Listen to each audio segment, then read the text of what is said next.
The sun beat down mercilessly on the jagged walls of Serpent Canyon as the sound of splintering wood echoed through the ravine. The stagecoach lay on its side, one wheel still spinning uselessly in the air. Inside, 5 women in various states of dishevelment assessed their injuries while outside. The driver lay motionless beside the spooked horses. They had been traveling for days, each with a marriage contract tucked into their belongings. Each promised to men they'd never met in a town called Prosperity. Before we jump back in, tell us where you're tuning in from. And if this story touches you, make sure you're subscribed, because tomorrow I've saved something extra special for you. Now, as dust settled around the wreckage, Eleanor Bennett, the eldest of the brides, climbed through the broken window and surveyed their surroundings. Miles of twisting canyon paths stretched in every direction, indistinguishable from one another. As the reality of their situation sank in, a figure appeared on the ridge above, a man with a weather-beaten face and eyes that seemed to read the canyon like a book. Little did they know, he was their only hope of survival, and he carried secrets about Prosperity that would change everything. April 1876, Philadelphia. Eleanor Bennett folded the last of her dresses into the worn leather trunk, her fingers lingering on the fine stitching. At 28, she had resigned herself to spinsterhood until the advertisement caught her eye in the Pennsylvania Gazette. Seeking brides for prosperous frontier town, passage paid. Her teaching position at the Girls' Academy had ended when the headmistress discovered her radical ideas about women's education. With no family left after her father's passing and their modest home sold to pay his debts, Eleanor had little choice. "You understand there's no returning once you sign," said Mr. Walters, the recruitment agent, when she'd visited his office.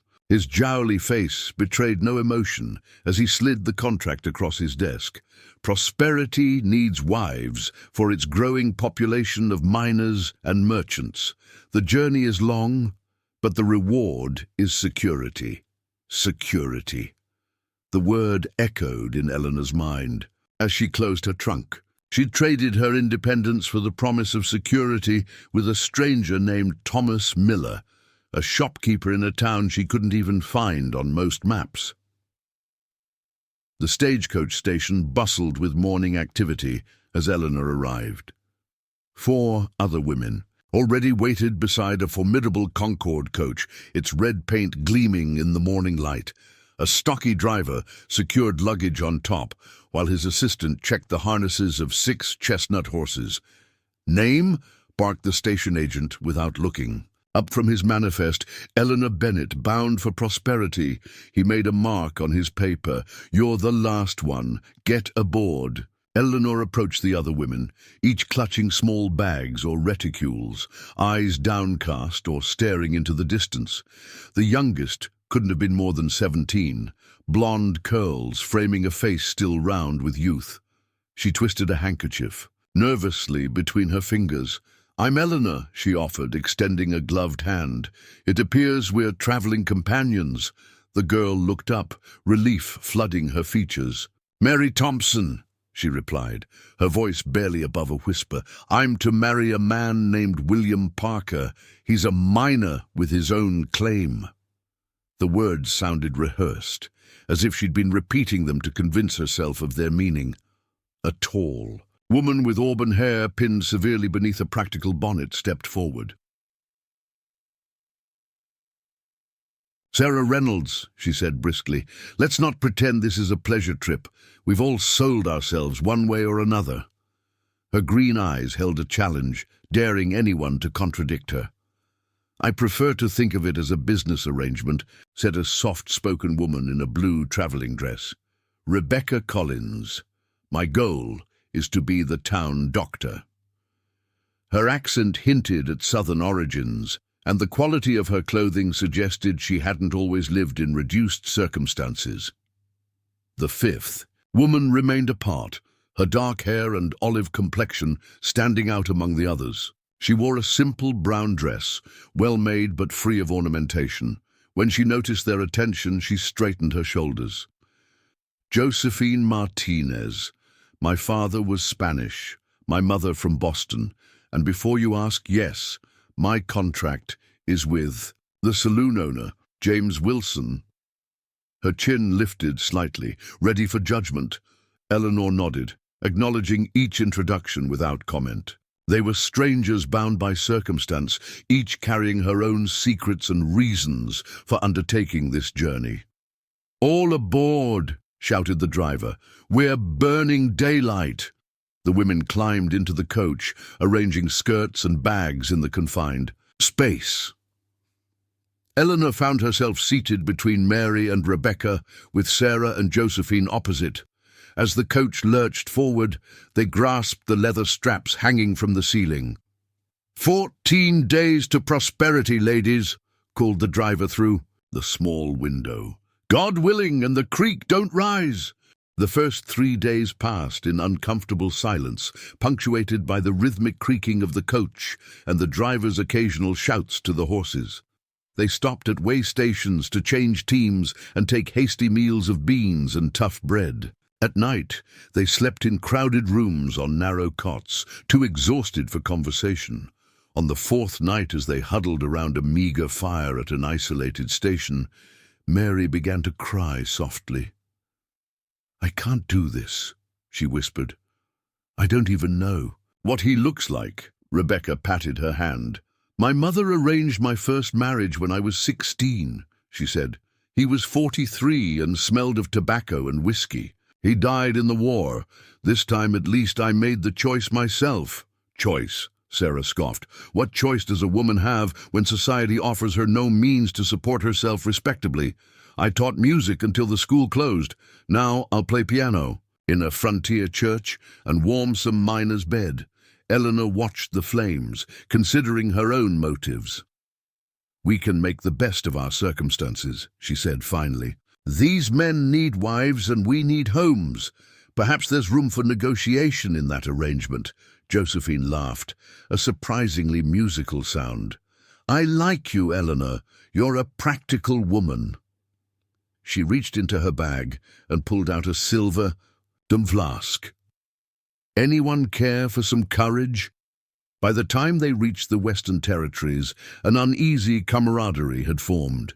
They shared stories in low voices as the landscape changed around them, Philadelphia's crowded streets giving way to rolling farmland, then endless plains, and finally the rugged foothills that signaled their approach to mountain territory.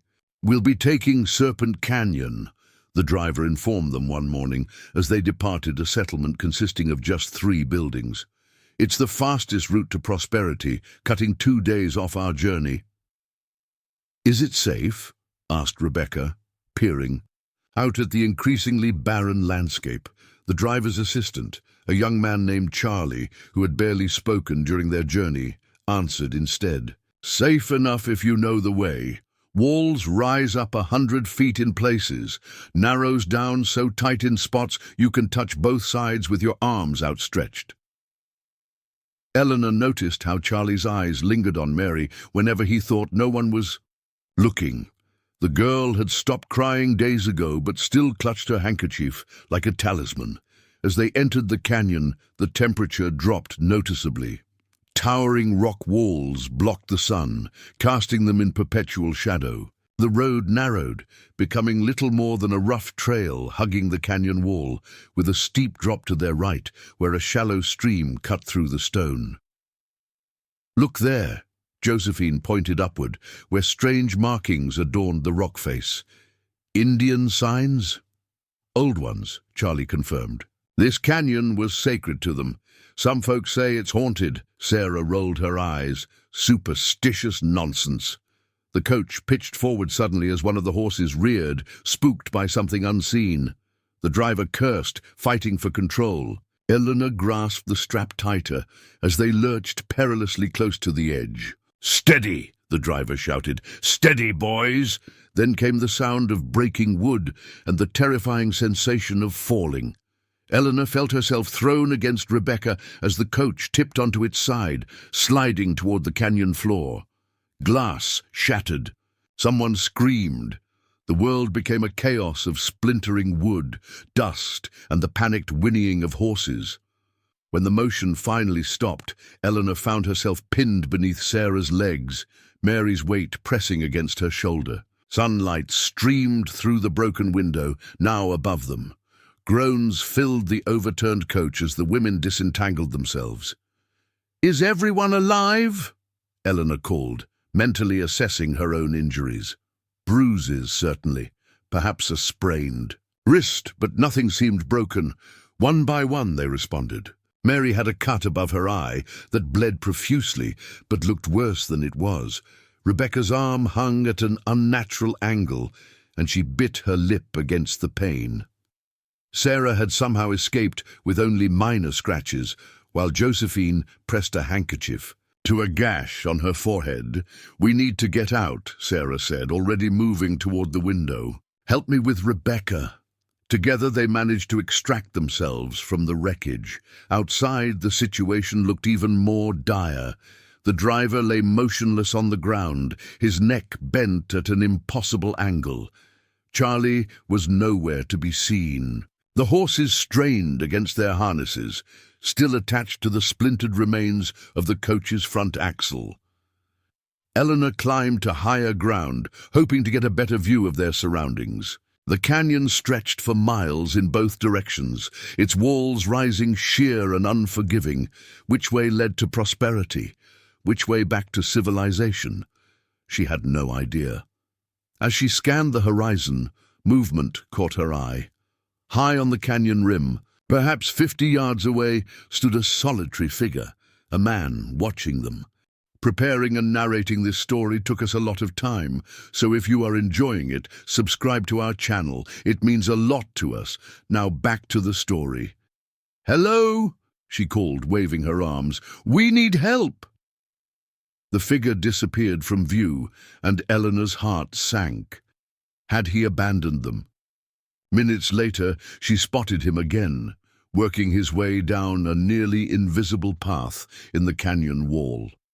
His movements were sure and deliberate, like someone intimately familiar with the treacherous terrain.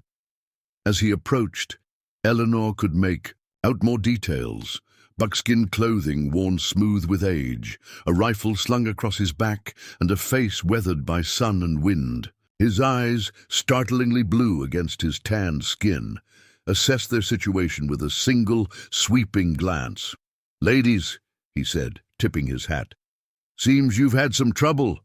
His voice was deep and gravelly from disuse. "Name's Jackson." "Jackson." "Reed." Eleanor stepped forward.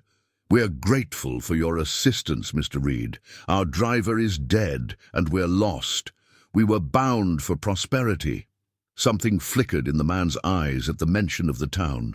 "Prosperity," he repeated, the word hanging in the air between them. "That's a 3-day walk from here, assuming you know the way." He looked at their inappropriate clothing, at Rebecca's injured arm, at the meager supplies scattered around, the crash site. "And you folks surely don't. You know the way?" Josephine asked, coming to stand beside Eleanor. Jackson Reed surveyed the 5 women, his expression unreadable. "I know every inch of this canyon. Been living here for 7 years now." He paused, seeming to come to a decision. "I can get you there, but not before dark. We'll need to make camp and start fresh in the morning." As he moved to free the frightened horses, Eleanor caught Sarah's eye. The woman leaned close and whispered, "Can we trust him?" Eleanor watched as Reed gently calmed the animals, his movements confident yet careful. "What choice do we have?" she whispered back. What none of them realized then was that Jackson Reed knew far more about prosperity than just the path through the canyon. He knew its secrets, its lies, and the true fate that awaited 5 unwanted brides. And as the sun began to set, casting long shadows across the canyon floor, he made a silent vow that history would not repeat itself. Not if he could help it. The canyon grew darker as shadows lengthened across the rugged terrain. Jackson Reed worked methodically, retrieving usable supplies from the wrecked stagecoach and fashioning a makeshift splint for Rebecca's arm, using pieces of the splintered wood and strips torn from the coach's leather interior. "The bone isn't broken clean through," he explained as he worked, his calloused fingers surprisingly gentle, "but it needs proper setting once we reach civilization." Rebecca nodded stoically, though her face had gone pale with pain. "I've endured worse," she said quietly, exchanging a meaningful glance with Eleanor. While Jackson tended to Rebecca, the other women gathered what personal belongings they could salvage. Many of their trunks had burst open during the crash, scattering their meager possessions across the canyon floor. Eleanor found her journal wedged beneath a rock, its leather cover scratched but intact. She tucked it into her pocket alongside the crumpled contract that bound her to Thomas Miller, shopkeeper of Prosperity. "We should bury the driver," Mary suggested, her voice trembling slightly as she glanced at the covered form lying a short distance away. Jackson shook his head. "Ground's too hard here. We'll cover him with stones. It's the best we can do." He looked up at the darkening sky. "We need to make camp soon. There's a sheltered alcove about a quarter-mile ahead. Has a freshwater spring." Sarah remained skeptical, standing slightly apart from the group with her arms crossed. "And how exactly do you happen to be here just when we needed help, Mr. Reed?" she asked, her tone edged with suspicion. Jackson secured the last strap on Rebecca's splint before answering. "I was tracking a mountain lion that's been killing my traps. Heard the crash." His eyes met Sarah's directly. "Folks don't usually survive accidents in Serpent Canyon. You're lucky." "Lucky," Josephine repeated with a bitter laugh. She had managed to retrieve a small carpet bag containing her few possessions. 5 women stranded in the wilderness doesn't strike me as particularly fortunate. Jackson stood, dusting off his hands on his buckskin pants. "You're alive. That's more than can be said for many who've traveled this route." Something in his tone suggested personal knowledge of such tragedies. Eleanor approached him, sensing there was more to his story than he was revealing. "You mentioned you've lived here 7 years. Alone?" A shadow crossed his weathered face. "Mostly. Prosperity's the nearest town, but I don't go there much these days." "Why not?" Eleanor pressed. Jackson hefted his rifle and scanned the canyon. "Walls. We should move before full dark. Cougars get bold at night." He deliberately avoided her question, instead pointing to several small bundles he'd assembled from salvaged supplies. "Carry what you can. Stay close together. The path gets narrow." They worked in silence to prepare a small travois for Rebecca, using a blanket stretched between 2 sturdy branches. Sarah and Josephine took the first shift pulling it, while Mary gathered what food supplies remained intact: a small sack of cornmeal, some jerky, and 3 cans of peaches. Eleanor found herself walking beside Jackson as they set off, the other women following behind. His stride was measured but confident, eyes constantly scanning their surroundings. "You never said why you avoid Prosperity," she said quietly after they had walked some distance. Jackson glanced sideways at her. "Didn't realize I was being interrogated, Miss Bennett." "Not an interrogation, simple curiosity." She navigated around a fallen boulder.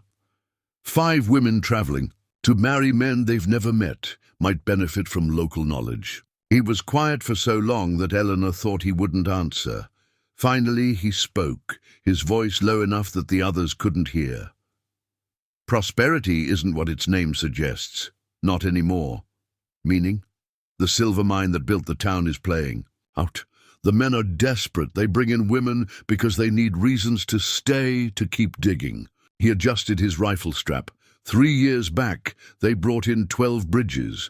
Within a year, 5 were dead. Eleanor felt a chill that had nothing to do with the canyon's cooling temperatures. "How?" "Mining accident. Took 3 husbands. 1, bride couldn't handle the isolation and walked into a blizzard.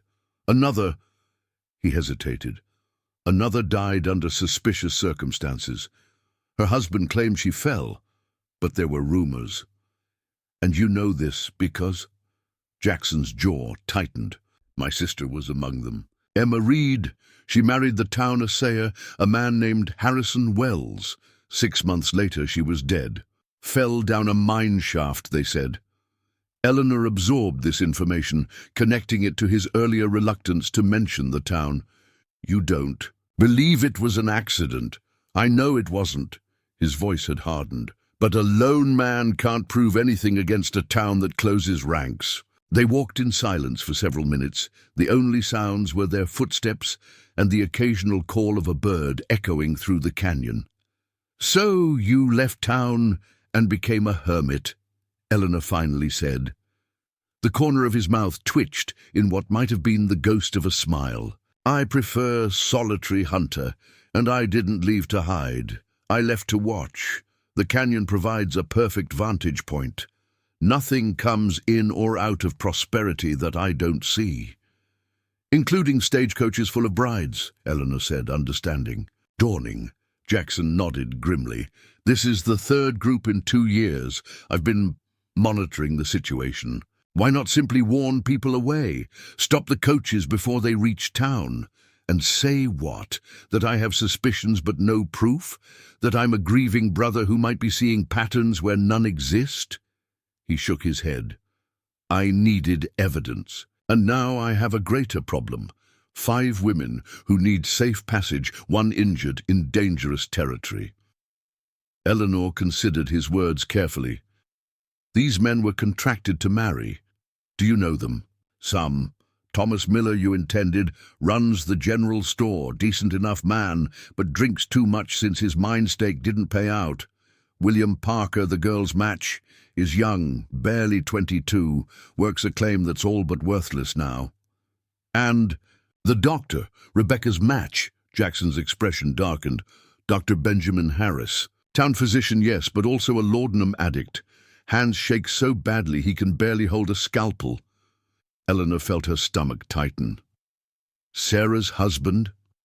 Robert Fletcher. Church deacon and claims assayer. Widowed twice already. Both wives died. Of fever. She hardly wanted to ask about the last man. And James Wilson, the saloon owner?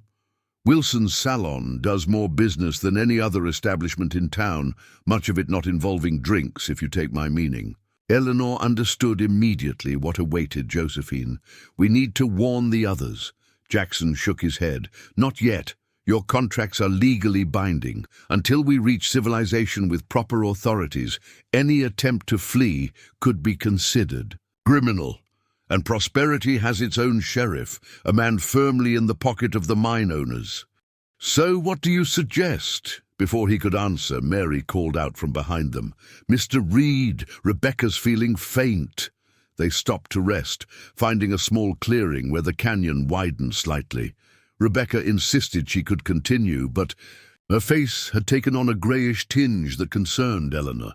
Jackson examined the splint, then reached into a small pouch at his belt.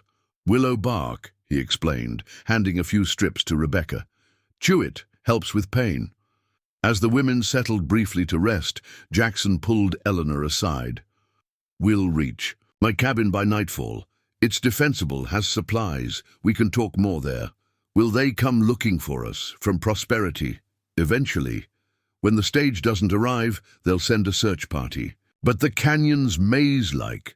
They won't find us easily. He glanced at the darkening sky. We should move soon. There's more than mountain lions to worry about in these parts. Eleanor was about to ask what he meant, when a faint sound caught her. Attention! A distant rhythmic thudding that seemed to echo through the canyon walls. What is that? She asked, but Jackson was already moving, his posture suddenly alert. Everyone up! Now, he commanded, all pretense of casual conversation. Gone. We need to move. Sarah helped Rebecca to her feet, while Josephine and Mary quickly gathered their meager possessions. What's happening? Josephine demanded. Riders, Jackson said tersely, scanning the canyon rim above them. At least 3, moving fast. From prosperity? Eleanor asked, hurrying to help with the travois. No, different direction. His expression was grim. Apache, most likely. There's a small band that hunts these canyons. Not hostile usually, but they've had trouble with white settlers recently. They won't welcome strangers in their territory. They moved as quickly as Rebecca's injury allowed, Jackson leading them, through increasingly narrow passages where the canyon walls rose like sentinels on either side. The sound of hoofbeats grew more distinct, then suddenly stopped. They're tracking on foot now, Jackson whispered, ushering them beneath an overhanging ledge. Stay here, don't move. Before Eleanor could protest, he had vanished around a bend, in the canyon, moving with the silent efficiency of a man accustomed to wilderness survival. The women huddled together in the growing darkness, each lost in her own thoughts. I never should have signed that contract, Mary whispered, tears threatening. Again, my stepfather was so eager to be rid of me, he practically forced my hand on the paper. Sarah's usual sharp demeanor softened slightly. We all have our reasons, child. My father gambled away our home. The church took us in, but the price was steep. Endless labor and pious lectures, while the deacon's hands wandered during prayer meetings. When the recruitment agent came through town, it seemed like providence. My husband died at Antietam, Rebecca said quietly, her injured arm cradled against her chest. His family blamed me for not providing an heir, turned me out. I trained as a nurse during the war, though a frontier doctor might appreciate skills his city counterparts would dismiss. Josephine leaned against the canyon wall, her dark eyes reflecting what little light remained. My mother died when I was 14. Father tried his best, but a half-Spanish daughter was a liability in Boston society. When he passed last winter, his family made it clear I wasn't welcome. The only work available to me was in the textile factory or less respectable establishments. Eleanor listened to their stories, recognizing the common thread that bound them together, women with no place in a society that valued them only as wives and mothers. So we all chose prosperity because it seemed better than the alternatives, she said softly. And now? Josephine asked. Eleanor hesitated, unsure how much of Jackson's information to share. Before she could decide, a low whistle came from the darkness beyond their shelter. Jackson materialized moments later, moving with practiced silence. They've split up, searching the side canyons, he whispered. We have maybe 30 minutes before they find our trail. My cabin is still a mile away. Can we make it? Sarah asked, helping Rebecca to her feet. Not all together. They'll hear us moving, especially with the travois.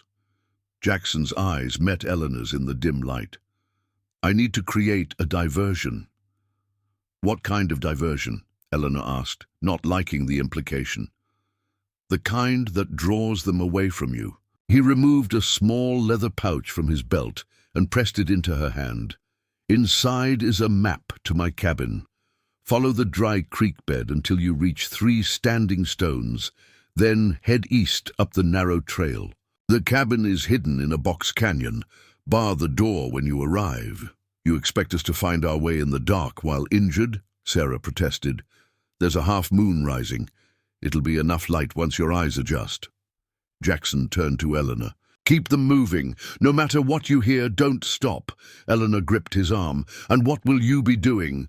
Making sure those riders follow me instead of you. He checked his rifle, then removed a pistol from his boot and handed it to her. 6 shots. Use them only if absolutely necessary. I've never fired a gun, she admitted. Point and squeeze. The sound alone might be enough to scare off trouble. He looked at each woman in turn. Stay together. Trust each other. I'll find you by morning if I can. Before any of them could object further, he slipped back into the darkness. Minutes later, they heard a shout from the opposite direction, followed by what sounded like falling rocks. He's drawing them away, Eleanor realized.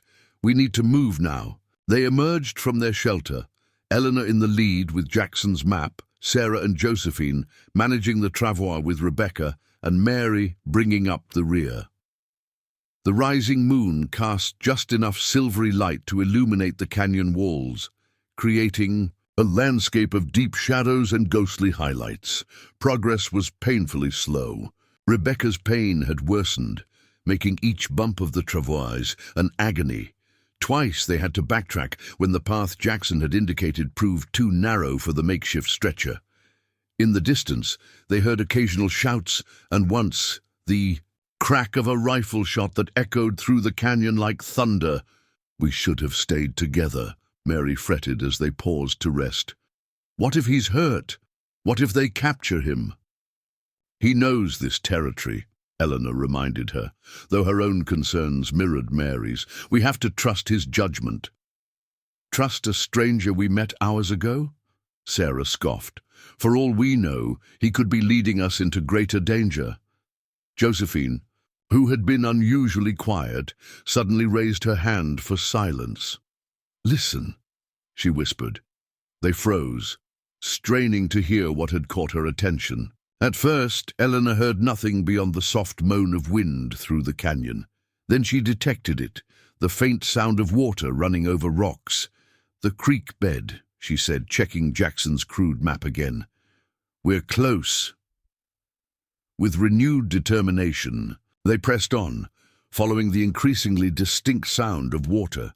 The canyon widened slightly, revealing a shallow stream bed where moonlight glinted off small pools between the rocks. They followed it for what seemed like hours until Eleanor spotted what they sought: 3 tall stones standing sentinel-like against the canyon wall. "East from here," she said, orienting herself by the stars as her father had taught her years ago. A narrow path, barely visible in the moonlight, wound up the canyon wall. Rebecca looked at the steep incline with dismay. "I can't climb that." "We'll help you," Eleanor assured her. "Sarah, Josephine, we'll need to carry her between us. Mary, you bring our supplies." The ascent was grueling. They abandoned the travois, instead creating a seat with their interlocked arms to carry Rebecca. Twice they nearly lost their footing on the loose shale. Eleanor's arms burned with the effort, and she could hear the others' labored breathing. But inch by inch, they made progress. When they finally crested the path, a small box canyon opened before them, hidden from the main passage below. Nestled against the far wall stood a crude but sturdy cabin, its windows dark. They half-carried, half-dragged Rebecca the final distance, collapsing against the cabin's wooden door. The interior was sparse but organized. A stone fireplace, a rough-hewn table with 2 chairs, shelves stocked with supplies, and a narrow bed in one corner. Jackson clearly lived simply, but with careful attention to survival needs. Eleanor found a tinderbox and lit the lantern hanging by the door, casting a warm glow throughout the single-room dwelling. "Look for medical supplies," she instructed as they settled Rebecca on the bed. "Mr. Reed must have something for wounds." Josephine discovered a small chest containing bandages, herbs, and several bottles of clear liquid. "Moonshine," she identified, uncorking one and sniffing. "Strong stuff. Good for disinfecting." Together, they redressed Rebecca's arm, gave her a small sip of the liquor for pain, and made her as comfortable as possible. Mary found dried meat and beans in a storage trunk, quickly preparing a simple meal on the fireplace, while Sarah secured the cabin's door and single window. As the others settled around the fire with their meager dinner, Eleanor stood by the window, peering out at the moonlit canyon. Somewhere out there, Jackson Reed was risking his life to protect 5 women he'd only just met. But why? Was it merely kindness, or did he have other motives? His knowledge of their intended husbands, his years of solitary surveillance, none of it quite added up. Eleanor's gaze fell on a small desk in the corner, its surface neat except for a leather-bound journal similar to her own. Her conscience battled briefly with curiosity, before the latter won out. Making sure the others were occupied with a meal, she quietly crossed to the desk and opened the journal to its most recent entry. The precise handwriting surprised her. Not the scrawl she might have expected from a mountain man, but the careful script of an educated person. The entry was dated just 3 days earlier, April 17th. Scout reports another stagecoach of brides expected, 5 this time. Fits the pattern. 3 years of observation confirms my suspicions. The deaths are not accidental. Prosperity is dying, and its men grow desperate. The mine investors need workers to stay. The workers need hope to continue, and new brides provide that temporary hope. But when they discover the truth, they become liabilities. I've mapped the graves, 12 in 3 years, only 4 with proper markers. The others are hidden, like secrets in the canyon walls. This must end. I have names, dates, suspicions, but no proof that would satisfy a territorial judge. The sheriff is complicit. The town council is complicit. Letters to the governor go unanswered. There is only one solution left to me, one I have avoided for too long out of fear or perhaps cowardice. Prosperity must be exposed, and I alone know how to do it. Eleanor closed the journal, her mind racing. What had Jackson planned? And how did their stagecoach accident fit into his scheme? Before she could consider further, a sharp rap at the door startled everyone to attention. "It's Reed," came the low voice from outside. "I'm alone." Sarah moved cautiously toward the door, the pistol Jackson had given Eleanor now gripped in her hand. "How do we know it's really you?" The driver's name was Mitchell. His assistant was Charlie. He had eyes for the blonde girl. "I gave Miss Bennett willow bark for pain and a pistol with 6 shots, which I see you've relieved her of." His voice carried a hint of impatience. "Now open the damn door before those Apache trackers figure out where you've gone." Sarah unbarred the door, and Jackson entered quickly, securing it behind him. His buckskin shirt was torn at the shoulder, revealing a bloody gash beneath. Otherwise, he appeared unharmed, though exhaustion lined his face. "You're injured," Mary said, already reaching for the medical supplies. "It's nothing. Brush with a rock, not a bullet." His eyes swept the cabin, noting their positions, the fire, the prepared food. "You managed well." His gaze came to rest on Eleanor, still standing near his desk, and something in his expression told her he knew exactly what she'd been doing. She met his eyes steadily, refusing to look guilty. "We need to talk, Mr. Reed," she said evenly. "About prosperity, about your sister Emma, and about exactly what you plan to do with 5 unwanted brides." A tense silence filled the cabin as Jackson's gaze moved from Eleanor to his open journal on the desk. Outside, the wind had picked up, whistling through the cracks in the cabin walls like a distant warning. "I see you've been making yourself at home," he said finally, his tone carefully neutral. The other women looked between them in confusion. Only Sarah seemed to grasp the situation immediately, her eyes narrowing as she took in Eleanor's position near the desk. "She found something, didn't she?" Sarah asked. "Something about why you're really out here." Jackson ignored her, instead moving to check on Rebecca, who dozed fitfully on his narrow bed.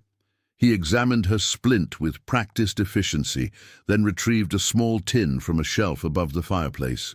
"Mountain arnica," he explained, mixing the dried herb with a small amount of bear grease to form a pungent salve. "For the swelling." "Stop avoiding the question," Eleanor insisted, stepping forward. "Your journal mentions graves, suspicions, exposing the truth about prosperity. These women deserve to know what awaits them there." Josephine rose from her seat by the fire, her dark eyes flashing. "What graves? What is the truth?" Jackson applied the salve to Rebecca's arm, his movements gentle despite the tension in his shoulders. When he finished, he straightened and faced Them seeming to come to a decision. "You might as well know everything," he said grimly. "Sit down, it's a long story." The women gathered around the small table while Jackson stoked the fire, adding a log from the neat pile beside the hearth.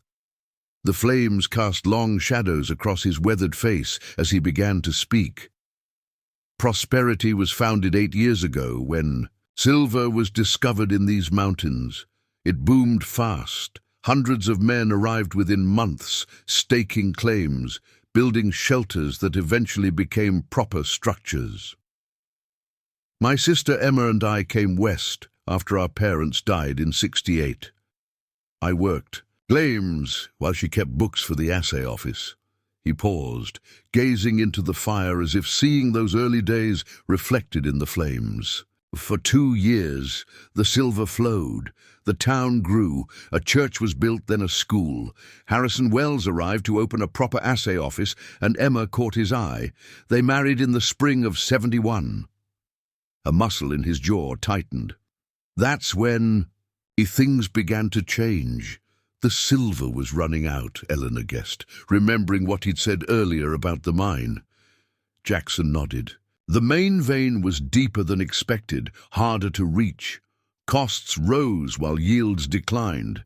The eastern investors grew nervous, threatening to pull funding. That's when the town council, composed of the mine owner, the bank manager, and a few prominent businessmen, hatched their plan. What plan? Mary asked, her young face solemn in the firelight. They needed to keep men working, keep them believing prosperity was just around the corner. So they began recruiting women. Brides to give the miners roots, reasons to stay despite dwindling returns. The first group arrived in summer of '71. Sarah frowned. That hardly sounds sinister. New settlements have always recruited women for marriage. The sinister part came later, Jackson said, his voice hardening. When the women began asking questions, noticing discrepancies in production reports, wondering why their husbands worked longer hours for less pay. Emma was particularly observant. Her position at the assay office gave her access to records. He rose abruptly and crossed to a loose floorboard near his bed. Prying it up, he removed a small metal box, which he placed on the table before them. From it, he extracted a folded piece of paper. "This is the last letter Emma wrote to me. I was working a distant claim then, only came to town monthly." He unfolded the paper carefully, as if it might disintegrate. It arrived the day after.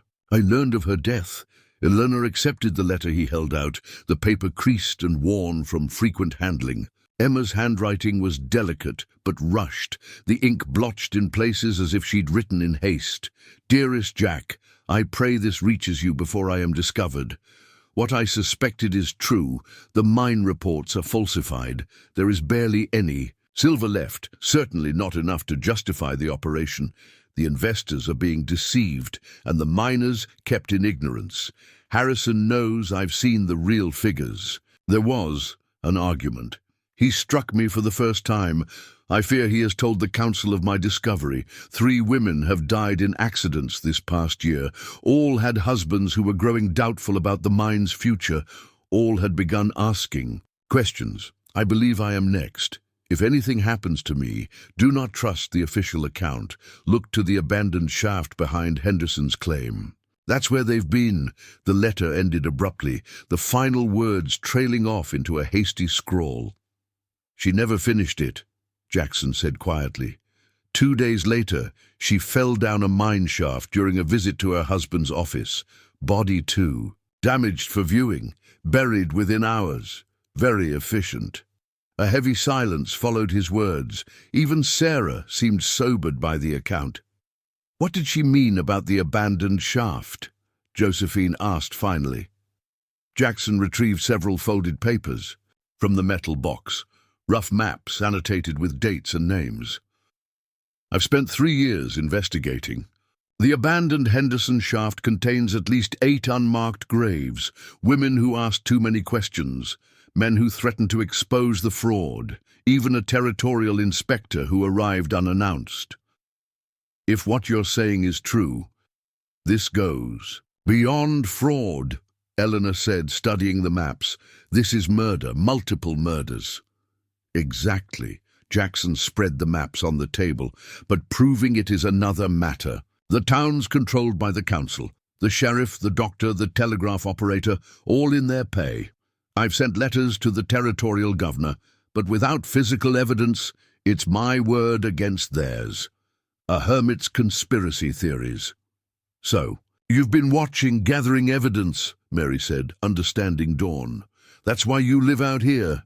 Jackson's expression darkened, and accomplishing nothing while more innocent women are brought in to maintain the illusion.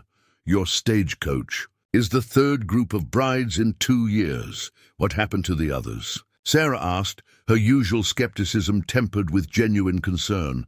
First group, 6 women, 2 widowed within months, mining accidents. 1 disappeared during a blizzard. The others remain, though 1 drinks laudanum daily now, barely coherent. And the second group? Eleanor pressed when he hesitated. 4 women arrived last spring. 1 died of fever within weeks. 1 ran away, never found. The remaining 2... He paused, seeming to choose his words carefully. Have adapted to their circumstances. The implications hung heavy in the air. Josephine voiced what they were all thinking. And now us, 5 more unwitting brides to maintain the charade. Until the mine finally collapses or the investors discover the truth, Jackson confirmed. Then Prosperity becomes another ghost town, its secrets buried in unmarked graves. Rebecca, who had awakened during the conversation, pushed herself up on her good arm. So, we were never meant to have real marriages, just temporary distractions. Some of the men may genuinely want wives, Jackson allowed. But they're part of a system built on deception. When that system is threatened, the council acts decisively. Eleanor considered everything they'd learned. Your journal mentioned a solution. What exactly were you planning before our stagecoach crashed? Jackson ran a hand through his shaggy hair, his expression troubled. I was going to intercept the stage before it reached Prosperity, warn you all away, then use your testimonies to finally convince the territorial authorities to investigate. A plan that required our cooperation, Sarah noted. And now I'm not sure. He gestured to Rebecca. She needs proper medical attention, not the ministrations of a laudanum-addicted doctor.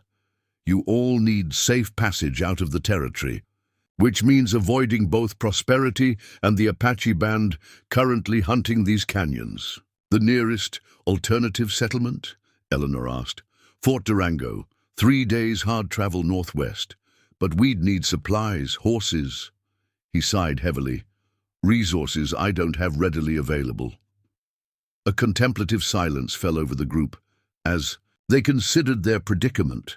The fire crackled, throwing dancing shadows across the cabin walls. Outside, the wind continued its mournful keening. Mary, who had been quiet for some time, suddenly straightened. What about the stagecoach? Driver's assistant? Charlie. He wasn't at the crash site, Jackson nodded. I noticed that, either thrown clear and wandered off, or he made for Prosperity to get help, Josephine finished, a new urgency in her voice. If that's the case, they already know about the accident. And might be searching for you, Jackson agreed grimly. Though the Apache presence will slow them down, they're not likely to risk a night expedition through the canyon. Eleanor studied the maps spread across the table.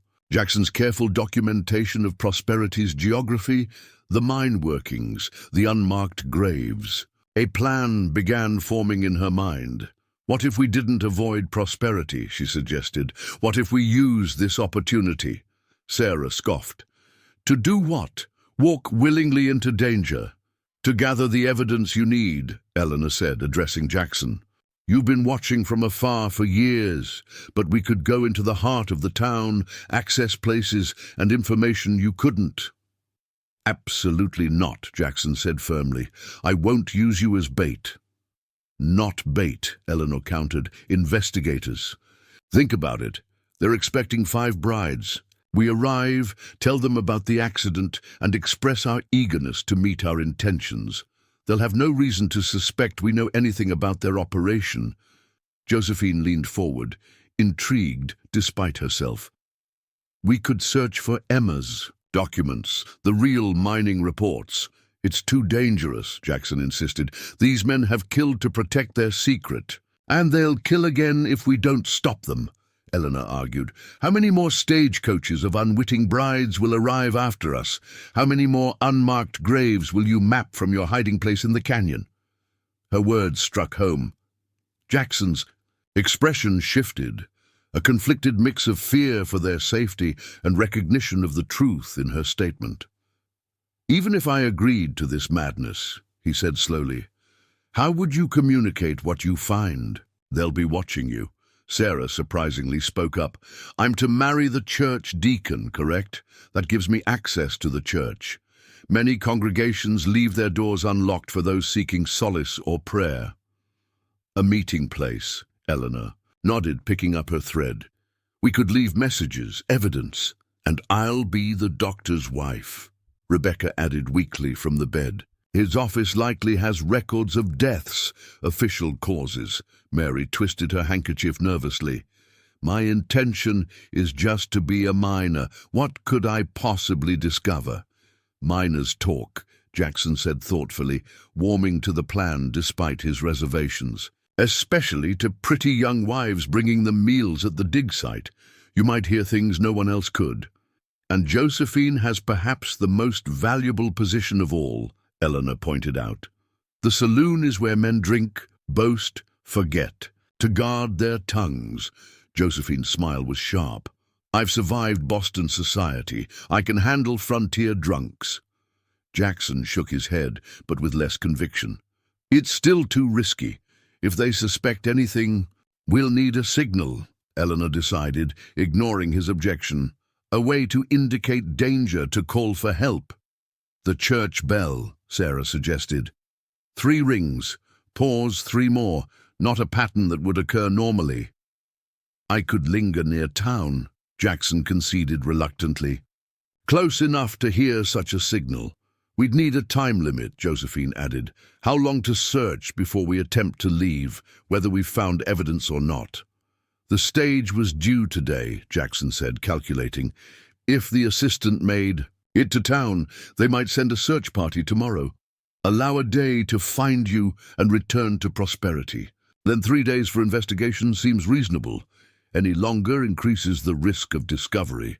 Rebecca struggled to sit up further. And if we find nothing in that time, then we implement an escape plan, Eleanor said firmly. We can't risk staying indefinitely. Jackson rose and began pacing the small cabin, his mind clearly working through contingencies. Getting you into town is simple enough. It's getting you out safely that concerns me. The mine, Josephine suggested suddenly. You said there's an abandoned shaft where they've hidden graves. Does it connect to other parts of the mine workings? Jackson stopped pacing, his eyes widening slightly. Yes, the Henderson shaft was one of the earliest dug. It connects to the main shaft via a crosscut that's been officially closed but is still passable. I explored it while searching for evidence. Then that's our escape route, Eleanor decided. If necessary, we meet at the church at an appointed time, then make for the abandoned shaft. And if we're separated, prevented from reaching the meeting point? Sarah asked pragmatically. Jackson retrieved a small leather pouch from a shelf. From it, he extracted 5 identical carved wooden tokens, each bearing a crude eagle design. Tribal trading tokens. I use them with the peaceful Apache bands when bartering. They recognize the carving as mine. He placed one in each woman's hand. If you're in trouble and can't reach the others, show this to any native you encounter. Ask for Hawkeye. It's what they call me. They may help you reach me. Mary studied her token with wide eyes. You trade with the same Apache who was tracking us earlier. Different band, Jackson explained. "The mountains host several groups. Some are friendly to me, others not. It's a risk, but a last resort if needed." Eleanor pocketed her token, her mind already racing ahead to the tasks awaiting them. "We should rest. Tomorrow will test us all." "I'll take the first watch," Jackson said, moving toward the door. "The Apache knows these hills well. They might have tracked us despite my diversion." After he stepped outside, the women gathered closer, speaking in hushed voices. "Are we really considering this?" Sarah asked, her practical nature reasserting itself. "Deliberately entering a town where women have been murdered for asking questions, then asking those very questions ourselves. What's our alternative?" Eleanor countered. "Try to reach Fort Durango with limited supplies, an injured companion, and hostile natives in the vicinity, or return to lives we were desperate enough to flee so that we signed contracts to marry strangers." Rebecca adjusted her position on the bed, wincing. "Eleanor's right. At least this way we choose our risk rather than having it thrust upon us. And we help others," Mary added softly. "Future brides who might suffer the same fate as Jackson's sister." Josephine's face was resolute in the firelight. "I've spent my life being judged for my heritage, treated as less than others despite my education and capabilities. If I'm to risk my life, let it be for something meaningful." Sarah sighed, outvoted. "Then we'd better plan carefully. These men have maintained their deception for years.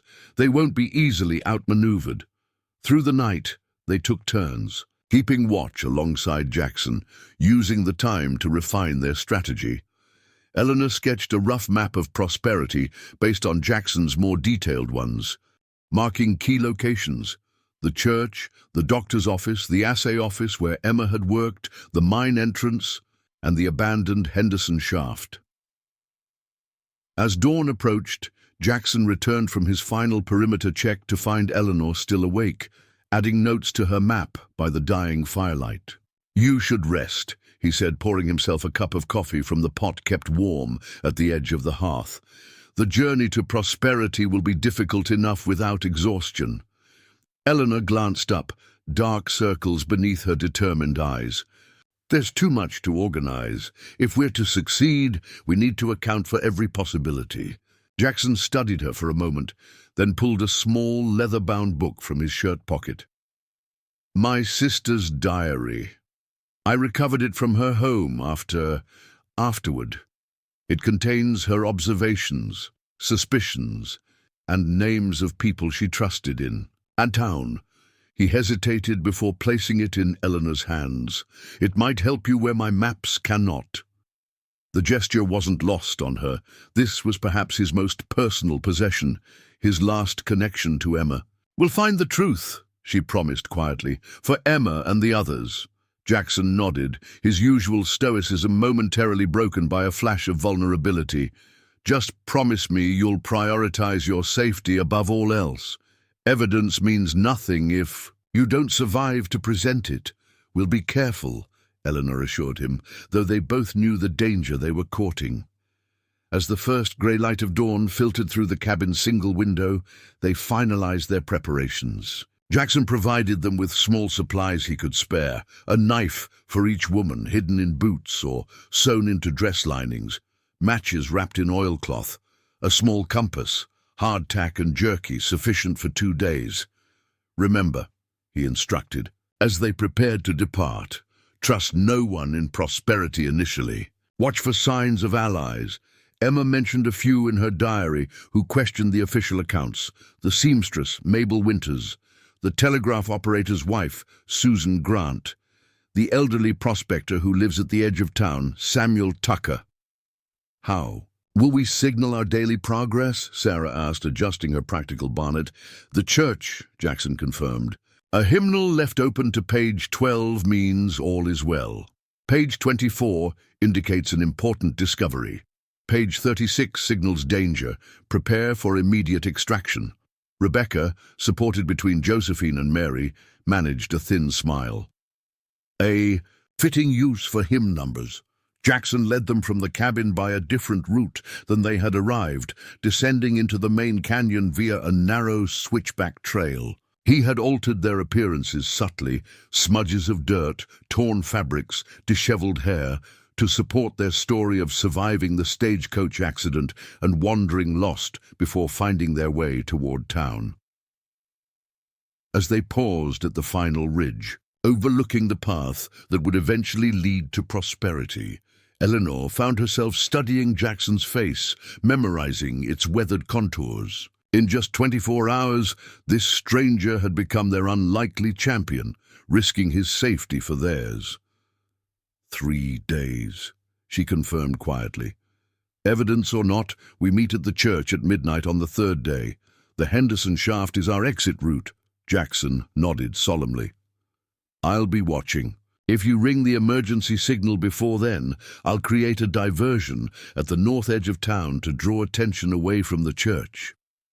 And if some of us don't make the rendezvous? Sarah asked, ever the pragmatist. Those who escape bring the evidence to Fort Durango, Eleanor said firmly. No one returns for stragglers. The truth must reach the authorities. A heavy silence followed her words as each woman contemplated the possibility of being left behind. Finally, Jackson broke the tension. One final precaution, he said, retrieving a small vial from his pocket. Ipecac. If you're truly desperate, a few drops in food or drink will cause severe but temporary illness. Might buy you time or an excuse to avoid situations. Josephine accepted the vial with a knowing glance. Her position at the saloon placed her, in particular, jeopardy. With final adjustments to their appearance and story, the 5 women prepared to descend into the canyon that would lead them to prosperity. Jackson would accompany them to a point within sight of the town, then withdraw to his observation post. As they began their descent, Eleanor felt the weight of Emma Reed's dairy in her pocket, a solemn responsibility pressing against her heart. They had entered this territory as unwanted brides, contracted to men they'd never met. They would leave as either witnesses to corruption and murder or as additions to the unmarked graves in the Henderson mine shaft. The sun climbed higher, casting long shadows across Serpent Canyon as they walked toward prosperity and the deadly secrets it held. The town of Prosperity came into view just as the afternoon sun began its descent behind the western mountains. From a distance, it appeared picturesque, a cluster of wooden buildings nestled in a wide valley, the tall structure of a mine headframe looming at the northern edge. Smoke rose from chimneys, and even from their vantage point on the trail, they could make out tiny figures moving along the main street. "Remember your stories," Eleanor murmured as they paused to catch their breath. "We were disoriented after the crash, wandered for a day before finding the right path. Jackson had left them an hour earlier, melting into the rocky terrain with a final warning. First signs of real danger, use the church bell. Don't wait until it's too late." Rebecca leaned heavily on Josephine, her face pale with exhaustion and pain. The makeshift splint had held, but her ordeal had taken a visible toll. "I'm not sure how convincing I'll be," she admitted. "I can barely stand." "Use that," Sarah advised pragmatically. "Your injury is our most believable evidence of the accident. The more helpless you appear, the less threatening you'll seem." Eleanor nodded in agreement. "Let's proceed. Stay together until we're noticed." They continued down the trail, deliberately making enough noise to draw attention. It didn't take long. As they approached the first outlying buildings, a man stepped out of what appeared to be a blacksmith shop, hammer still in hand. He stared at them in disbelief for a moment before shouting over his shoulder, "Hey, someone get the sheriff! It's the brides from the overdue stage." Within minutes, a small crowd had gathered. The women found themselves surrounded by curious, concerned faces, men in work clothes with dirt-streaked faces, a few women in simple frontier dresses, and one imposing figure wearing a tarnished silver star on his vest. "Sheriff Daniel Wilson," the man introduced himself, his keen eyes assessing them with barely disguised suspicion. We've been concerned about the stagecoach. Young Charlie Harding arrived yesterday, half dead from exposure, babbling about an accident in Serpent Canyon.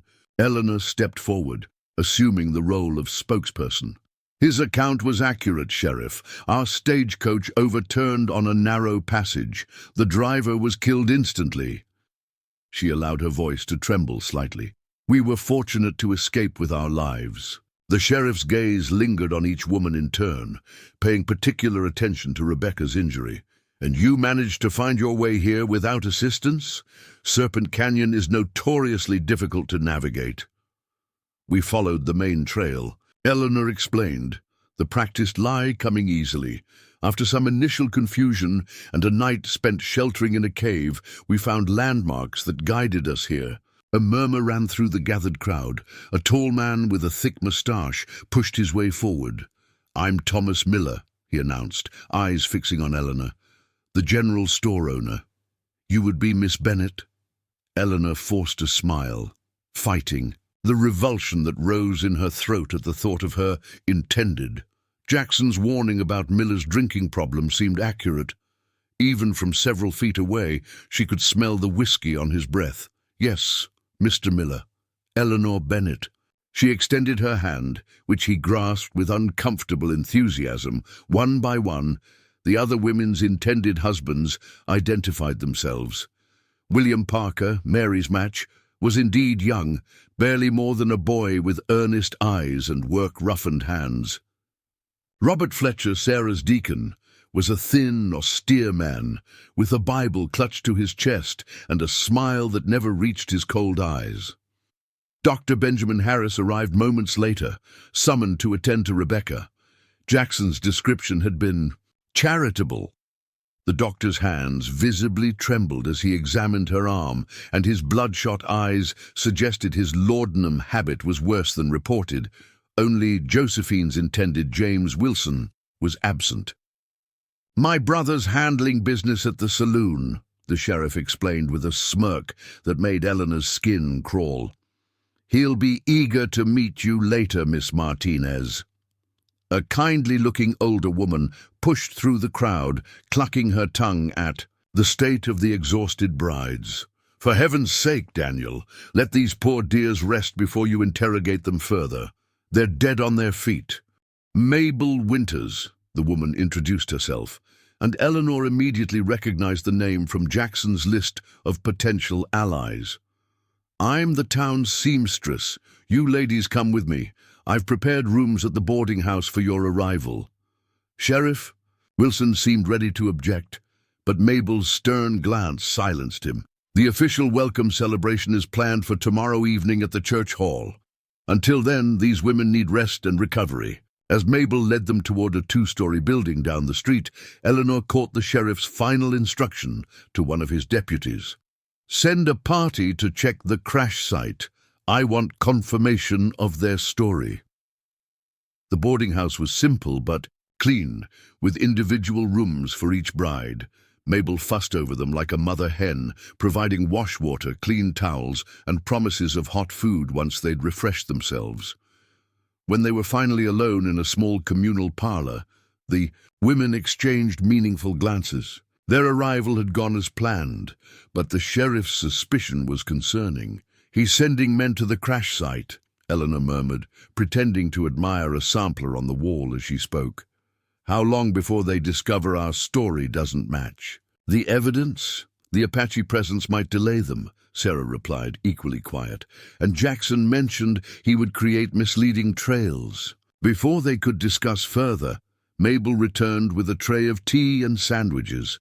As she poured cups for each woman, her cheerful chatter seemed purposeful. You poor dears, surviving such an ordeal. Reminds me of poor Emma Wells. Such a tragedy. Her accident at the mine, and not the first, mind you. This town has seen its share of sorrows. Eleanor caught the deliberate emphasis in the older woman's voice. Is the mine dangerous then? She asked innocently. Mabel's eyes darted to the open doorway before she responded. Everything in a mining town has risks, dearie. Best to keep your questions minimal and your ears open. She patted Eleanor's hand meaningfully. "Now, I must check on Miss Collins. The doctors gave her laudanum for pain, but I worry it was too much. He's rather liberal with his dosing." After Mabel departed, Josephine leaned closer to Eleanor. "She's warning us, and possibly offering help," Eleanor agreed. "We should proceed carefully with her." The remainder of the afternoon passed in a blur of introductions as various townspeople visited the boarding house to welcome the new arrivals. Each woman maintained her role perfectly. Mary shy and demure, Sarah pious and reserved, Josephine graciously deflecting questions about her background. Rebecca remained in her room, the laudanum rendering her semi-conscious, though Eleanor suspected she was exaggerating its effects to avoid scrutiny. By evening, a clear picture of prosperity had emerged. The town's forced joviality barely masked a current of tension. Men spoke optimistically about the mine's future, while their tight expressions betrayed anxiety. Women watched their words carefully, especially when certain town leaders were present. After a simple dinner in the boarding house dining room, the women retired to their respective bedrooms. Once the house grew quiet, Eleanor slipped down the hall, tapping softly on each door to gather the others in Josephine's room, which faced the rear of the building and was least likely to be overheard. "Observations," she whispered once they were assembled. Mary kept watch at the door, ready to warn of approaching footsteps. "The deacon invited me to tour the church tomorrow morning," Sarah reported. "He seemed particularly eager to show me the new pipe organ funded by the town's ongoing prosperity." "My William is sweet, but obviously nervous," Mary said, returning from her post at the door. "When I asked about our future home, he mentioned they're still finalizing a cabin. He lives in the miner's bunkhouse currently, despite supposedly having his own claim." Josephine's expression was grim. "I'm to meet James Wilson tomorrow at the saloon. The sheriff made it abundantly clear what my duties will entail. Entertaining minors is apparently a primary responsibility. And Miller expects me to begin working in his store immediately," Eleanor added. "He mentioned ordering extra inventory in anticipation of the mine's big breakthrough. The entire town seems to be operating on promises of future success." "Where's Rebecca?" Sarah asked, noticing their fifth member's absence. "Still affected by the laudanum," Eleanor explained. "But she managed to tell me the doctor's office adjoins his home. She saw filing cabinets that likely contain medical records. They spent the next hour refining their plans for the coming day. Each would explore their assigned locations, looking for evidence of the fraud Jackson had described, and any information about the suspicious deaths. They would use the church hymnal signal system to communicate their status." "Remember," Eleanor cautioned as they prepared to return to their rooms, "we have 2 days before we must meet at the church for extraction. Make every hour count, but don't take unnecessary risks." As dawn broke over prosperity, the women dispersed to their assignments. Sarah departed with Deacon Fletcher for her church tour. Mary accompanied a group of miners' wives delivering meal baskets to the dig site. Josephine reluctantly made her way to the saloon to meet her intended. Rebecca, still playing the role of the heavily medicated patient, remained at the boarding house where she could observe comings and goings.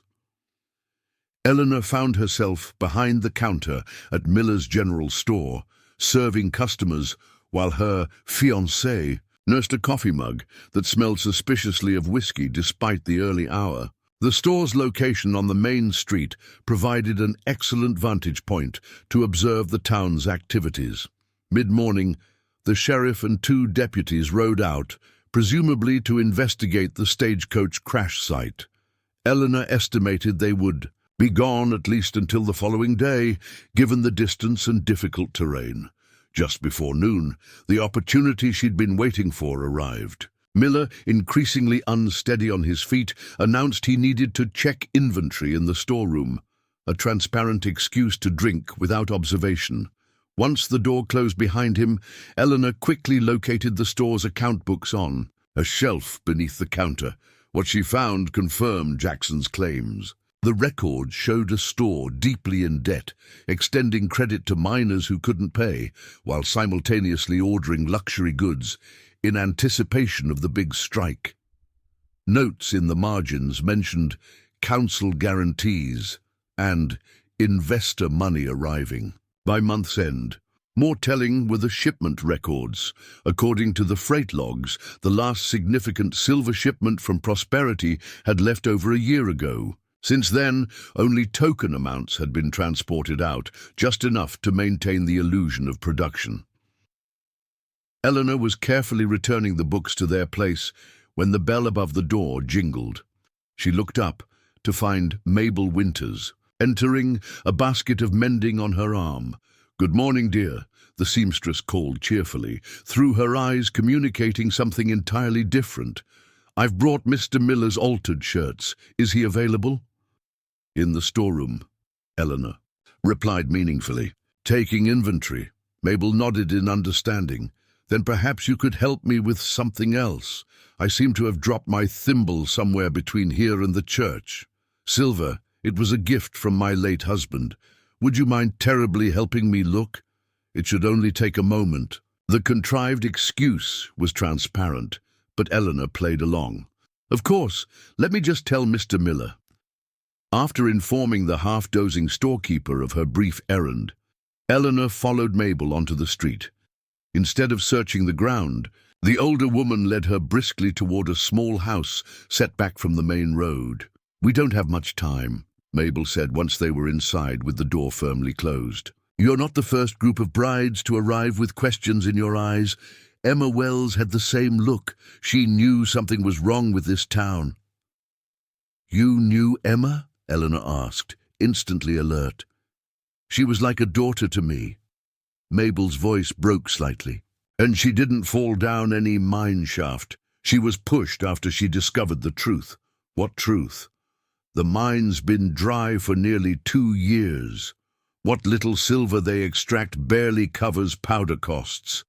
The investors in Boston are being fed false reports while the town council embezzles their continued investments." Mabel moved to a loose floorboard, prying it up to reveal a hidden compartment. "Emma gave me these for safekeeping the day before she died." She handed Eleanor a small packet of papers. Production reports with 2 sets of figures, one dramatically lower than the other, along with copies of telegrams to investors boasting of non-existent yields. "Why haven't you taken these to the authorities?" Eleanor asked, carefully examining the damning evidence. "And leave by myself through Apache territory? At my age?" Mabel shook her head. "Besides, the council watches everyone. Nobody leaves without scrutiny unless they're on official business." She fixed Eleanor with a piercing stare. "But you're planning something, aren't you? You and the other new brides, I can tell." Eleanor hesitated, unsure how much to reveal. "We've heard concerning things about Prosperity." "From Jackson Reed," Mabel stated rather than asked. "Emma's brother. He's been watching the town, hasn't he?" Surprised, Eleanor could only nod. "Good. He should know his sister didn't die in vain." Mabel pressed the papers into Eleanor's hands. "Take these, add them to whatever you find, but be careful. Tonight's welcome celebration is more than it seems. The council will be watching all of you, assessing whether you'll accept the town's narrative or question it like Emma did." "How did you know we—" 5 women surviving a canyon crash, finding their way here unaided, arriving exhausted but without the true disorientation of days wandering lost. Mabel offered a knowing smile. "I wasn't born yesterday, dear. Now, we should return before Miller notices your extended absence." As they walked back toward the store, Mabel maintained a stream of casual chatter about dress alterations. Eleanor's mind raced, processing this unexpected alliance and the precious evidence now hidden in her pocket. Throughout the day, each woman executed her assigned tasks. Sarah returned from the church with news that she had successfully placed. A hymnal opened to page 12. Their signal that all was proceeding as planned. She had also discovered church records documenting marriages and deaths, including several with causes that seemed suspiciously vague. Mary's trip to the mine had been equally productive. While delivering food to her fiancé, she had overheard miners grumbling about working new areas that yielded nothing while being forced to report fictional findings. Several mentioned leaving before winter if the situation didn't improve. Only Josephine encountered significant challenges. When she finally managed to slip away from the saloon late afternoon, her face was tense with controlled anger. "Wilson expects me to begin entertaining tonight after the welcome celebration," she reported in a hurried whisper when they crossed paths near the boarding house. "He made it abundantly clear what that entails." Her hand moved to her pocket, where Eleanor knew she kept Jackson's vial of ipecac. "I may need this sooner than expected. Did you learn anything useful?" Eleanor asked, concerned by her friend's evident distress. "The saloon's where the real business happens. Wilson keeps the council's private books in his office safe. I saw him consulting them with the sheriff and a man they called the company representative." Josephine glanced around to ensure they weren't overheard. "They mentioned a final shipment scheduled for next week and closing operations by month's end. They're planning to abandon the town," Eleanor realized. "Once they've extracted the last investment money. And what happens to all these people? The miners, their families?" Josephine's question hung in the air between them. "Nothing good," Eleanor replied grimly. "We need to access those books in Wilson's safe." They had no chance for further conversation. As Mabel approached, ostensibly to remind them about appropriate attire for the evening's celebration, as she fussed with Eleanor's collar, she whispered, "Rebecca needs you. The doctor is there." Eleanor hurried to the boarding house, finding Rebecca sitting rigidly on her bed while Dr. Harris examined her splint. The doctor's movements were jerky. His pupils contracted to pinpoints, clear signs of recent laudanum use. "Ah, Miss Bennett," he greeted her, his words slightly slurred. "I was just telling Miss Collins she should rest tonight rather than attend the celebration. Her condition remains concerning." Rebecca's eyes conveyed a silent message to Eleanor. "He suspects something." "I agree completely, Doctor," Eleanor said smoothly. "I'll stay with her this evening. After our ordeal, I'm not feeling particularly festive myself." The doctor frowned, his bloodshot eyes narrowing. "The town has gone to considerable trouble to welcome you ladies. Your absence would be noted." The threat was thinly veiled. Eleanor backtracked quickly. "Perhaps we could attend briefly then. Retire early, with your medical approval, of course." This concession seemed to satisfy him. After Harris departed, Rebecca immediately dropped her drugged affect. "He's been asking questions about our accident," she reported urgently. "Specific details about the canyon, the crash site, how we survived. When I pleaded for medication confusion, he grew suspicious." "Did he say anything about the search party?" "They haven't returned yet. But he mentioned the sheriff was concerned about inconsistencies in Charlie's story versus ours." Rebecca leaned closer. "While he was examining my arm, I glimpsed his medical bag. It contained a telegram form. I only caught part of the message, but it mentioned potential complications and accelerated timeline." Eleanor shared what she'd learned from Mabel and Josephine. "They're planning to abandon Prosperity, possibly very soon. Tonight's celebration may be more dangerous than we anticipated." "Should we signal Jackson? Request immediate extraction?" Eleanor considered their options carefully. "We have critical evidence from Mabel, but we need more, especially Wilson's account books. If we leave now, we save ourselves but condemn the next group of innocents they'll lure here, and the current residents," Rebecca added. "If the council plans to close operations, what happens to everyone invested in this town?" The question lingered ominously as they prepared for the evening's welcome celebration. Each woman dressed carefully, concealing Jackson's wooden tokens and small defensive weapons in their clothing. The vial of ipecac was entrusted to Josephine, who faced the greatest immediate danger from Wilson's expectations. As dusk fell, Mabel arrived to escort them to the church hall. The main street was festively decorated with lanterns and bunting, creating an illusion of prosperity that now seemed grotesquely false. Townsfolk greeted them warmly, but Eleanor detected undercurrents of tension in many faces. The church hall bustled with activity, tables laden with food, a small group of musicians playing lively tunes, miners and merchants in their Sunday best, eager to impress the new arrivals. On a raised platform sat the members of the town council, watching the proceedings with calculating eyes. The gentleman in the center is Harold Blackwood, mine owner and head of the council, Mabel whispered as they entered. To his right, Benjamin, Crawford, banker. The others are Miller, Wilson and Fletcher, men you've already met. Together they control everything in prosperity. Eleanor observed Blackwood with particular interest.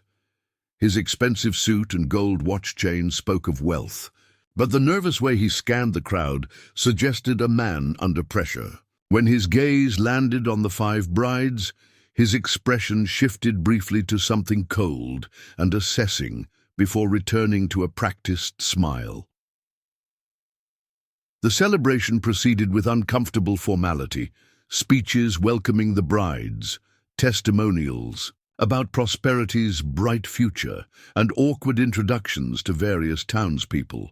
Throughout it all, Eleanor maintained hypervigilance, noting which residents seemed genuinely welcoming versus those watching them with suspicion. When the formal portion concluded and music resumed, the women separated as planned to gather final intelligence before tomorrow's extraction. Sarah engaged Deacon Fletcher in conversation about church finances. Mary circulated among miners' wives, collecting gossip and observations. Rebecca, still playing the invalid, remained seated near the food table where she could overhear counsel. Members' conversations. Eleanor found herself cornered by Thomas Miller, whose drinking throughout the evening had made him increasingly handsy and loquacious. She endured his unwanted attention while extracting valuable information about the upcoming investor visit and special shipment. Only Josephine faced an immediate crisis. James Wilson had grown impatient with the public celebration and was now insisting she accompany him back to the saloon to begin her real duties. Eleanor watched with concern as Josephine implemented their emergency plan, deliberately spilling wine on Wilson's shirt, then offering to fetch clean water to address the stain. Instead of returning, she signaled Eleanor with a quick hand gesture before slipping out the side door. Their predetermined rendezvous point was behind the church, where a small cemetery offered privacy. Eleanor made her excuses to Miller and followed 5 minutes later, finding Josephine already waiting in the shadows. "Wilson expects me in his room above the saloon in 20 minutes, Josephine explained urgently. "I can't avoid it without raising immediate suspicion, but it gives me access to his office and potentially the safe." "It's too dangerous," Eleanor protested. "If he catches you searching—" "I've administered the ipecac in his last whiskey," Josephine interrupted. "He should be thoroughly distracted within half an hour, enough time to check his office for the account books." Before Eleanor could argue further, a rustling sound from the nearby brush caught their attention. Both women froze, years of frontier caution triggering immediate silence. The rustling came again, followed by a low whistle they recognized instantly. "Jackson," Eleanor whispered incredulously. The mountain man emerged from the shadows, his expression grim. "The search party found the crash site. They know something's not right with your story. I overheard them reporting back to a council member waiting on the trail. How did you get into town, unnoticed?" Josephine demanded. "Underground. The abandoned Henderson shaft has a ventilation tunnel that opens near here." He gestured toward the dark cemetery. "I've been monitoring the celebration through the church windows." Eleanor quickly shared what they'd discovered: Mabel's evidence, the accelerated timeline, Wilson's books, the council's apparent plans to abandon prosperity. Jackson absorbed the information, his face darkening with each new detail. "This is worse than I thought. They're not just continuing the fraud, they're planning an exit strategy. In my experience, such strategies rarely include witnesses." "We should leave now," Josephine urged. "We have Mabel's evidence. It might be enough." Jackson shook his head. "Not without Wilson's books. They would contain the direct evidence of embezzlement, the names of all involved. Without them, the territorial authorities might dismiss this as a failing business rather than criminal fraud and murder." "So I proceed with the plan," Josephine concluded. "Search Wilson's office while he's indisposed." "I'll come with you," Jackson decided. "I know the saloon's layout from when I lived in town. There's a back entrance through the storeroom." "And the rest of us?" Eleanor asked. "Continue, as planned for now, but be ready for immediate extraction. If Josephine secures the books, or if the situation deteriorates, we meet at midnight at the church, not tomorrow, as originally scheduled."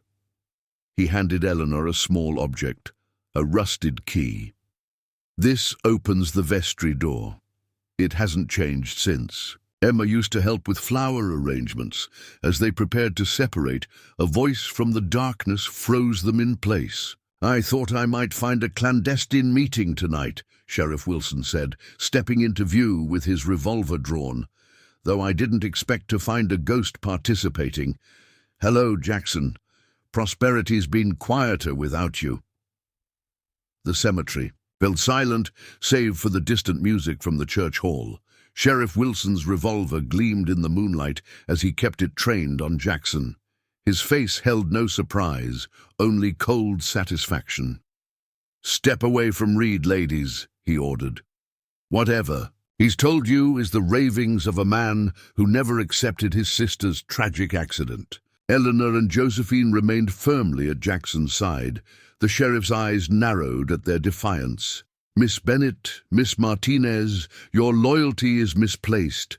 This man has been harassing our town for years, spreading vicious rumors about respectable citizens." His gaze hardened. "Did he tell you he was committed to the territorial asylum for 6 months after his sister's death? That doctors diagnosed him with delusional paranoia?" Jackson's jaw tightened, but he didn't deny the accusation. "Is that true?" Eleanor asked quietly. "A convenient diagnosis when someone asks too many questions," Jackson replied, his eyes never leaving the sheriff. "The town council has friends in the territorial government. 6 months in that hellhole was meant to silence me permanently." Sheriff Wilson's laugh held no humor. "Always a conspiracy with you, Reed. Now, I'm placing you under arrest for trespassing and interfering with these women's lawful contracts." He shifted his aim slightly.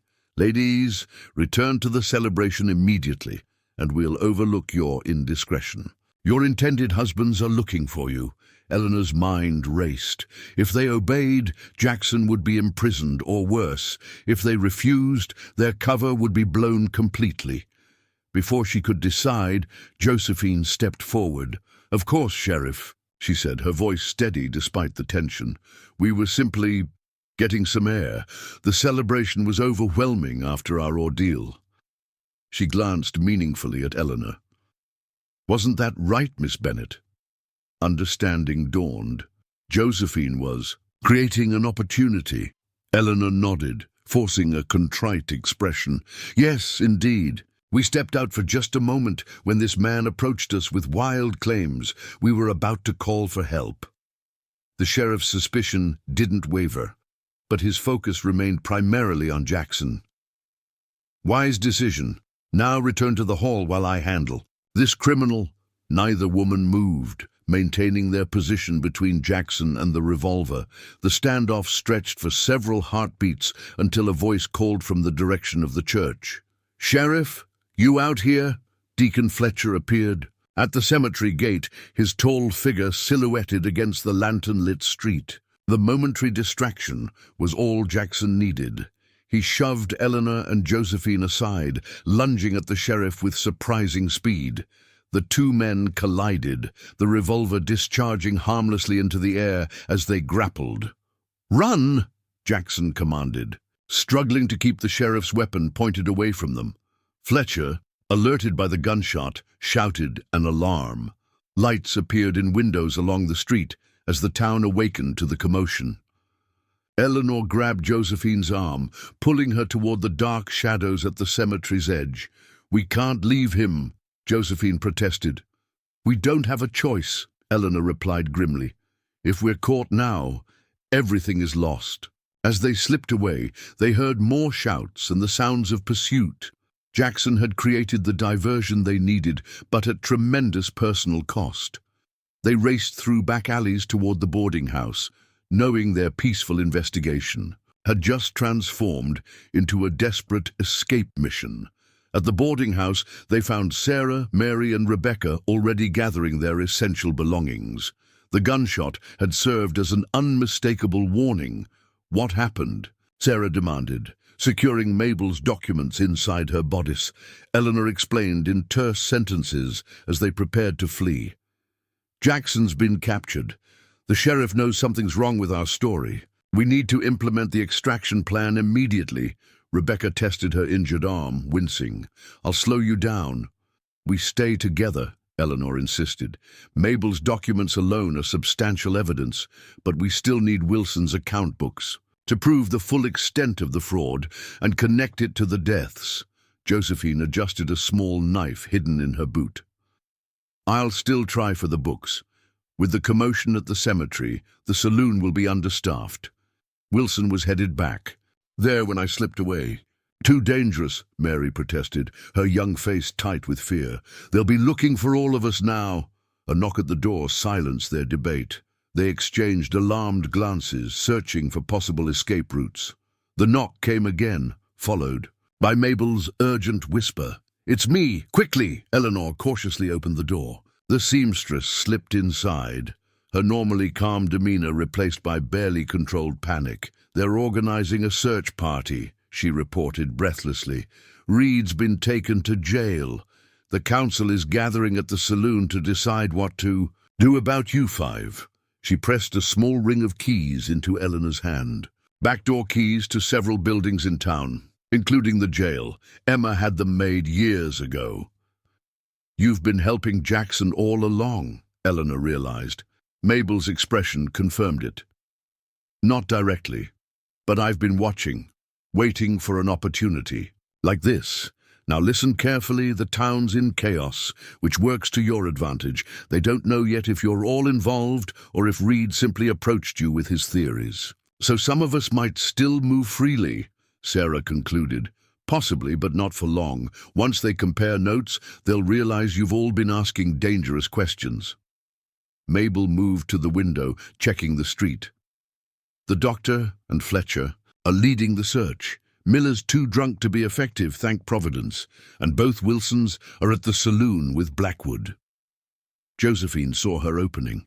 "The account books in the safe behind the bar painting," Mabel confirmed.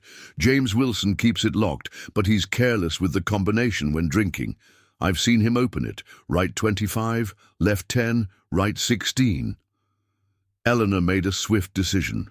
"Josephine and I will try for the books. Sarah, take Mary and Rebecca to the church. Use Jackson's key for the vestry door. If we're not there by midnight, proceed through the mine shaft without us." "Absolutely not," Sarah objected. "We're not separating." "We must," Eleanor insisted. "Rebecca's injury makes a swift, silent escape impossible. The church is our best rendezvous point, but the evidence is equally important. Two groups have better odds of success than one." Reluctantly, Sarah conceded the logic. They quickly finalized details: routes through town, signals if spotted, emergency alternatives if the church was watched. Mabel provided final guidance on patrol patterns and promising shortcuts. "Godspeed," the seamstress whispered as they prepared to depart. I'll create a distraction near the boarding house to draw attention away from your initial movements." They slipped out the back door into the alley behind the boarding house. The night had grown overcast, the earlier moonlight now obscured by clouds that threatened rain, a fortunate development for those trying to move unseen. The town's usual evening quiet had been replaced by urgent voices and lantern light as search parties organized. Eleanor and Josephine headed west, using shadows and service alleys to approach the saloon from behind. Sarah guided Mary and Rebecca east toward the church, moving slower due to Rebecca's condition, but benefiting from the deeper shadows on that side of town. Prosperity's layout worked in their favor. The compact mining town had grown organically, creating irregular spaces and hidden passages between buildings. They used these to full advantage, freezing in place when search parties passed nearby, then continuing their cautious progress. Eleanor and Josephine reached the saloon's rear entrance, as a light rain began to fall, muffling sounds and reducing visibility further. Through a window, they could see the council meeting in progress, 5 men arguing intensely around a table scattered with papers and whiskey glasses. "We need a distraction," Josephine whispered, eyeing the storeroom door that Mabel's key would open. As if in answer to her thought, a commotion erupted at the far end of the street. Mabel had kept her promise. Shouts about a fire at the boarding house drew most of the search parties in that direction. Through the window, they saw Wilson and Blackwood rise from the table, gesturing for the others to follow as they rushed out the saloon's front entrance. "Now," Eleanor urged, trying the key in the lock. It turned smoothly, allowing them access to the storeroom filled with barrels and crates of supplies. They navigated the dim space carefully, emerging behind the bar where a single lantern illuminated the empty saloon. The painting Mabel had mentioned, a garish landscape of purple mountains, hung prominently on the wall behind the counter. Josephine swung it aside, revealing a small iron safe. Her fingers worked the combination Mabel had provided. Right 25, left 10, right 16. The mechanism clicked and the door swung open. Inside lay several leather-bound ledgers and a cash box. Josephine grabbed the books while Eleanor kept watch at the windows, vigilant for returning council members.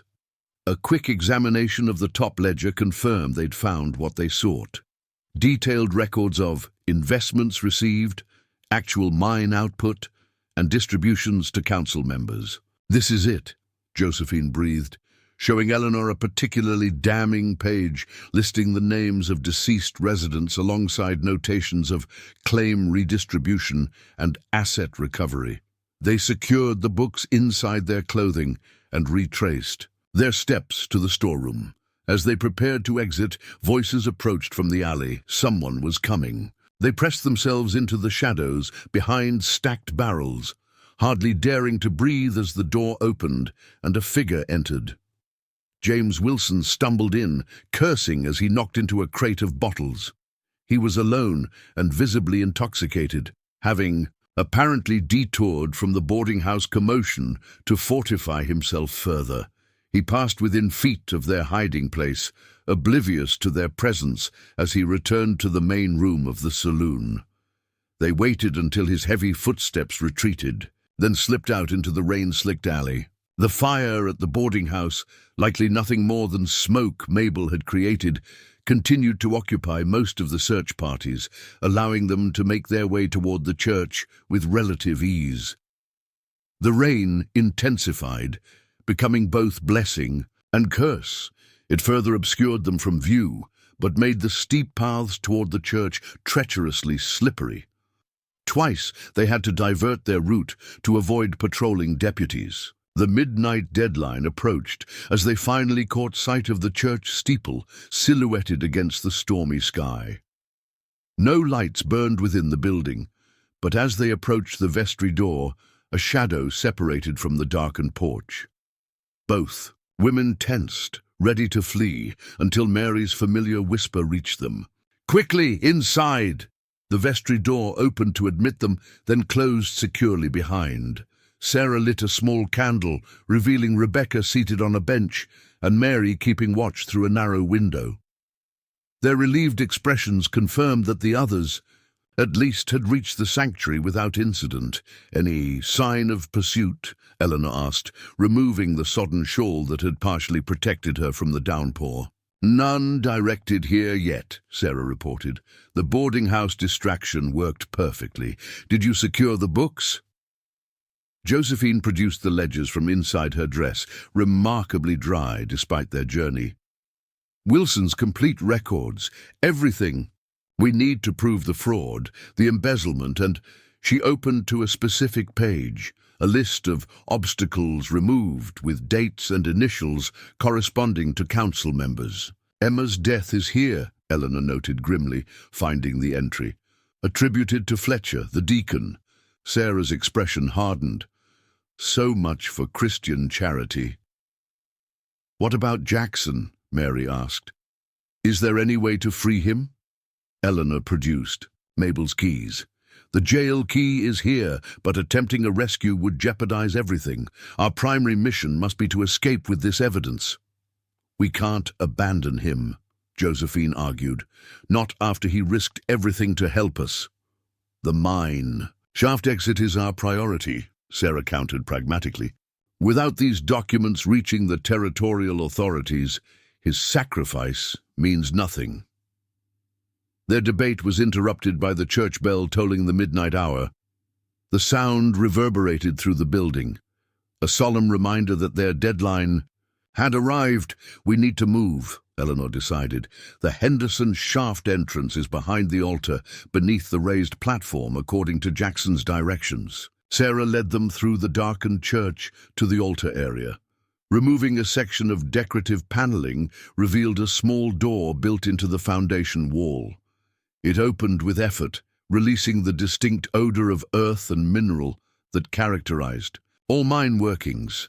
"We'll need light," Rebecca said, retrieving altar candles and a tinderbox from the church supplies. As they prepared to enter the passage, a distant commotion reached them, shouts and running footsteps approaching the church. "They've figured out we're missing," Eleanor realized. "Someone must have checked the boarding house." "They'll search here soon," Sarah warned, already ushering Mary and Rebecca toward the passage. Eleanor made a swift decision. "Take the evidence and go. Start through the shaft. Josephine and I will delay them, then follow." Sarah hesitated, then nodded sharply, accepting the ledgers and Mabel's documents. 20 minutes. If you're not behind us by then, we will continue to Fort Durango as planned."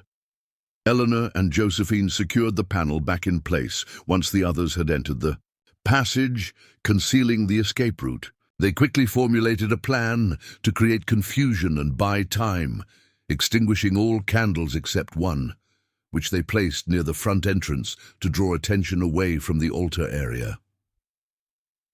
"Remember Jackson's wooden tokens," Eleanor whispered, as they took positions on opposite sides of the church. "If we're separated, try to reach the friendly Apache band."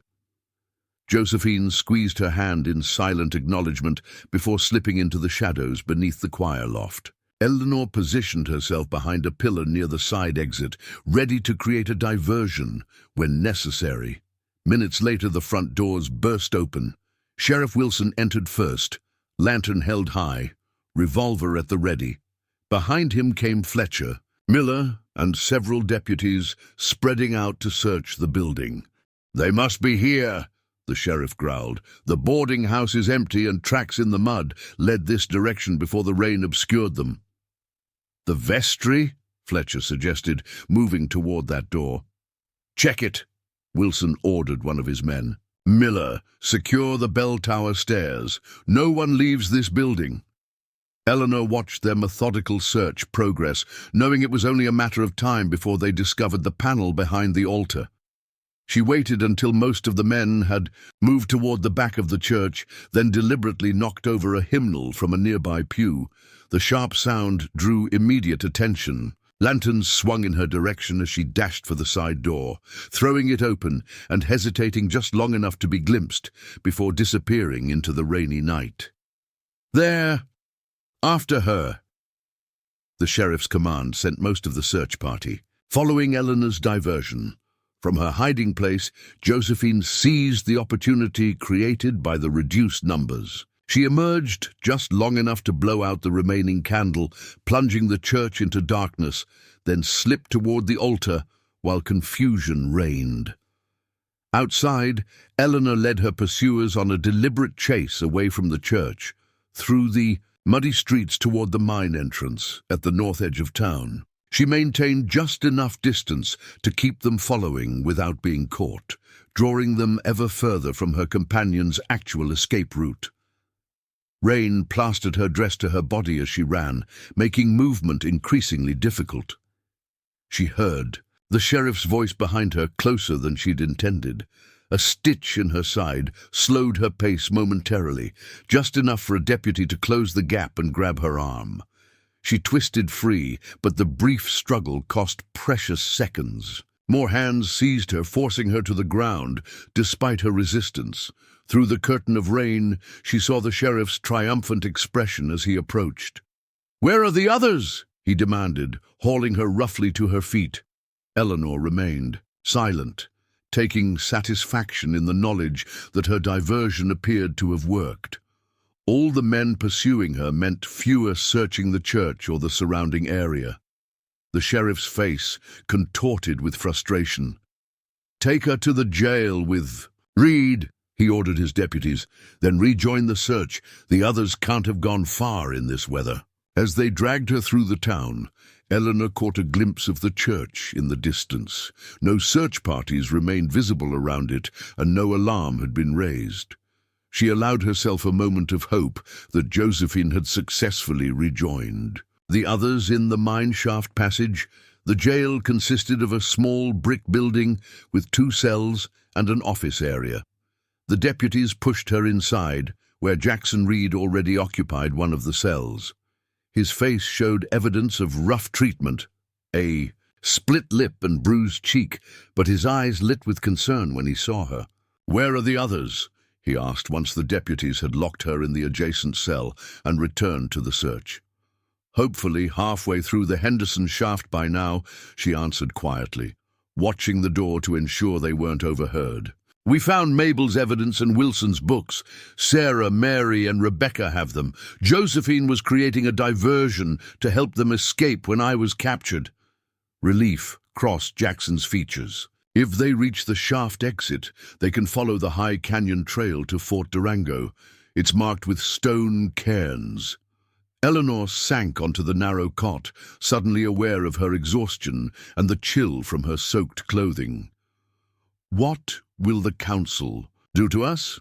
"Nothing immediately," Jackson replied grimly.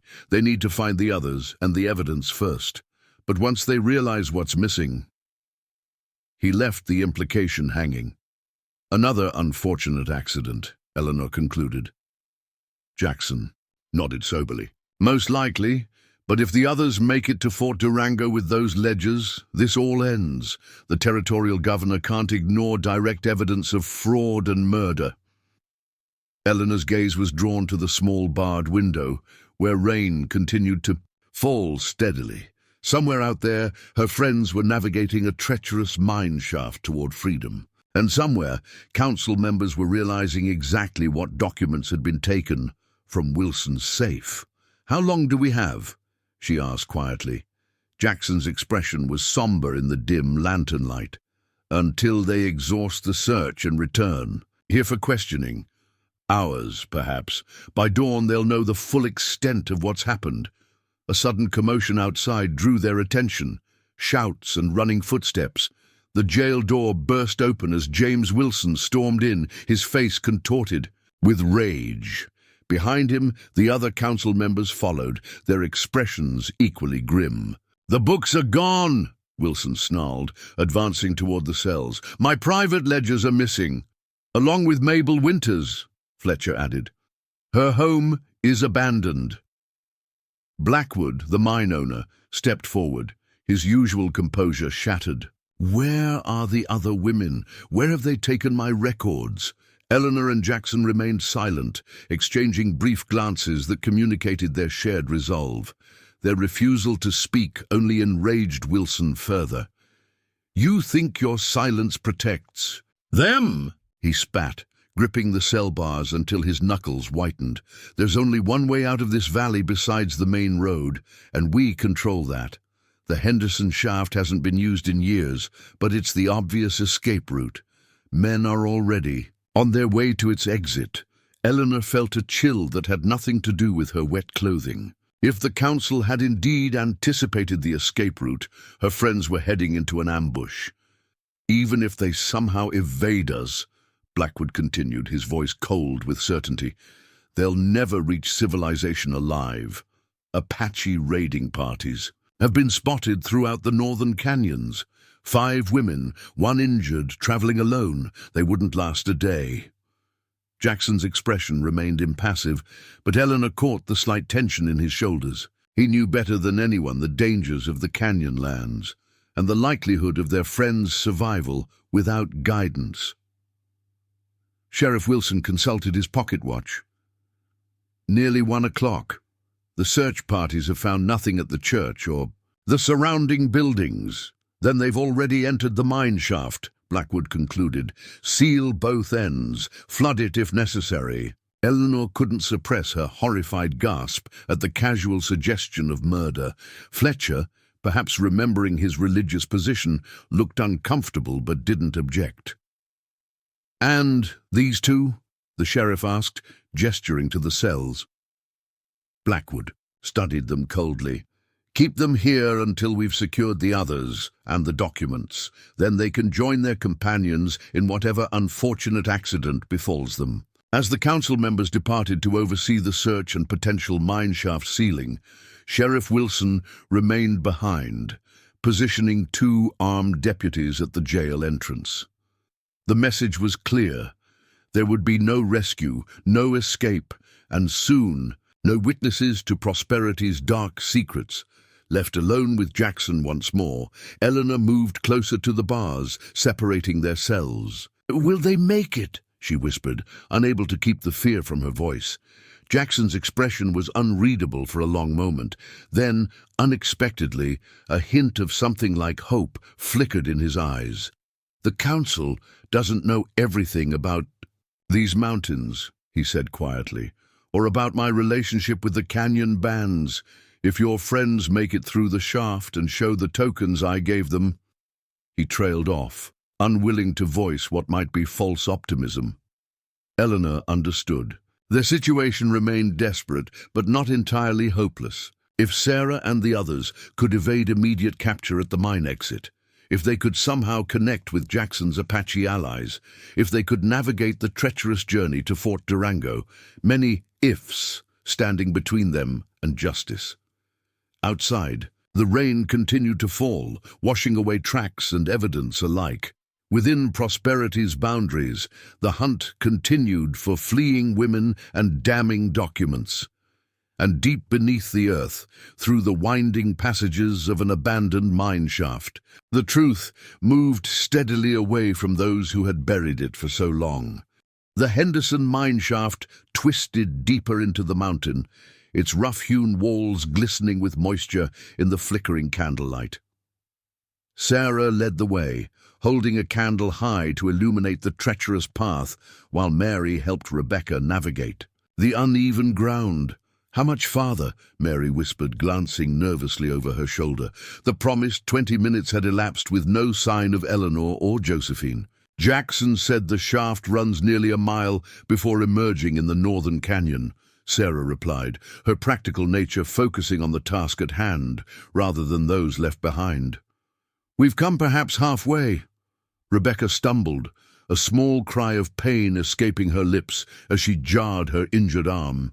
"I need to rest," she admitted reluctantly. They paused in a small chamber where the shaft widened slightly. Ancient timbers creaked overhead, a reminder of the precarious nature of their underground passage. As they caught their breath, a distant sound reached them, faint but unmistakable. Water, Mary identified it first. Running water. Sarah's expression tightened. They're flooding the shaft. The realization galvanized them into immediate action. Abandoning any hope of Eleanor and Josephine catching up, they pressed forward at a faster pace, ignoring exhaustion and pain. The sound of water grew louder as they progressed, changing from a distant murmur to an ominous rushing. "There!" Sarah suddenly exclaimed, pointing ahead where the shaft curved upward. A faint greyish light indicated the exit. They scrambled toward it, hoping to give them renewed energy. The exit partially collapsed, requiring them to squeeze through a narrow opening. Sarah went first, then helped pull Rebecca through, despite her injured arm. Mary followed last, the precious ledgers and documents clutched tightly to her chest. The rain had stopped, leaving the canyon bathed in pre-dawn light. They emerged on a steep slope, overlooking a maze of narrow passages, exactly as Jackson had described. But their relief was short-lived.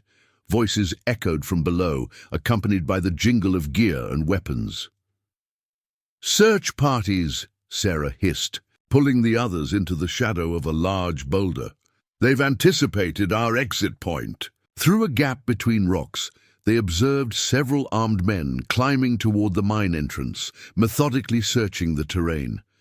Leading them was a figure they recognized, James Wilson's salon manager, directing the search with professional efficiency. "They'll find us within minutes," Rebecca whispered, her face pale with pain and fear. Mary clutched Jackson's wooden token, turning it anxiously between her fingers. "He said to seek out the Apache if we were in danger, to ask for Hawkeye. And how exactly do we find friendly Apache in a canyon crawling with search parties?" Sarah countered, though there was more desperation than skepticism in her tone. As if in answer, a small stone clattered down from above them. All three women froze, eyes darting upward. A shadow detached itself from the canyon wall, a figure in buckskin clothing with a feather-adorned hat. The stranger gestured silently for them to follow, then melted back into the rock face. With no other options, they obeyed, climbing carefully away from the mine exit and the approaching search party. Their mysterious guide led them up what appeared to be a sheer cliff, but revealed itself to be a nearly invisible path cut into the stone. At the top, they found themselves on a narrow ledge where 3 horses waited, tethered to a twisted juniper. Their guide turned, revealing the weathered face of a Native American woman, perhaps 50 years old. She pointed to Jackson's tokens they carried. "Hawkeye," she said simply. "You come." In Prosperity's jail, Eleanor paced her cell restlessly.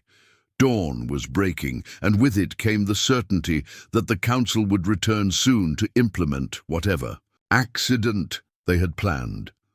Jackson sat motionless on his cot, eyes closed but clearly alert, conserving energy for whatever opportunity might present itself. The sound of approaching footsteps brought both prisoners to attention. But instead of the council members, it was Josephine who appeared at the jail door, a ring of keys in her hand and a bloody cut across her forehead. "We need to hurry," she said, quickly unlocking their cells. "The deputies are unconscious, but not for long." "How did you—" Eleanor began, astonished by her friend's appearance. "I never made it to the mine shaft," Josephine explained, already moving toward the exit. "Got cornered near the church and had to hide in the bell tower until the search moved on. When I saw them bringing you here, I decided a jailbreak was our only option."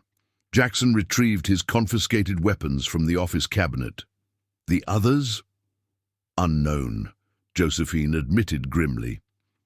"But the council seemed confident about intercepting them at the mine exit. They've sent most of their men there." "Then that's where we go," Jackson decided, checking his rifle. "If your friends showed my tokens to any canyon Apache they encountered, there's a chance they found help." They slipped out into the early morning light. Prosperity lay eerily quiet, most residents either still asleep or participating in the search at the northern canyon. They moved cautiously through back alleys toward the livery stable, where Jackson indicated 3 horses were kept ready for emergency couriers. "What about the evidence?" Eleanor asked as they saddled the horses with swift efficiency. "Without Wilson's ledgers and Mabel's documents, we have nothing to prove the council's crimes." "Mabel," Josephine said suddenly. "Before she disappeared, she told me she'd hidden copies of Emma's most damning letters in the church bell tower. Insurance, she called it." A quick detour to the church yielded the hidden cache, not as comprehensive as the documents Sarah carried, but enough to establish the pattern of fraud and suspicious deaths. With this backup evidence secured, they rode north, following Jackson's expert guidance through little-known canyon trails that bypassed the main search parties. By midday, they reached a secluded valley where columns of smoke rose from a small encampment. Jackson raised his hand in greeting as they approached, calling out in a language neither woman recognized.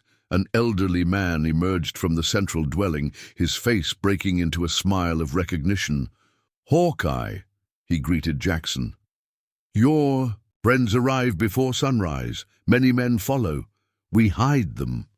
Relief washed over Eleanor as Sarah, Mary, and Rebecca emerged from one of the hide-covered lodges.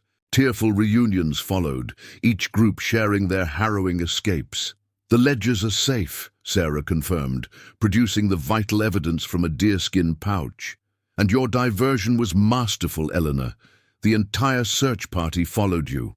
And while I nearly got caught in the bell tower," Josephine added with a rueful touch to her forehead wound, "but it gave me perfect positioning to observe the jail and plan a rescue."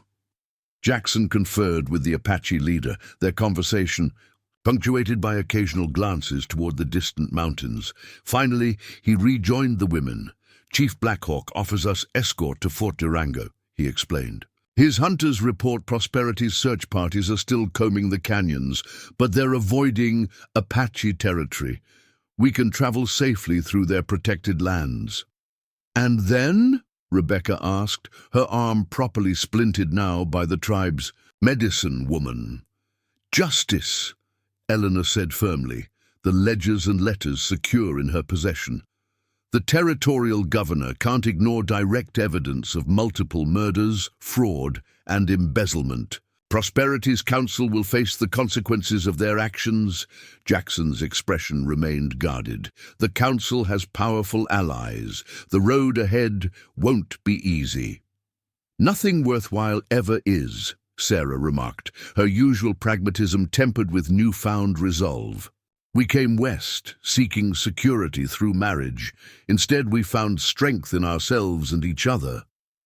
Mary, who had been unusually quiet, suddenly spoke up. "What about the townspeople, the miners and their families? They're victims too, in their way. Once the truth is exposed, they'll need to decide their own futures," Eleanor acknowledged.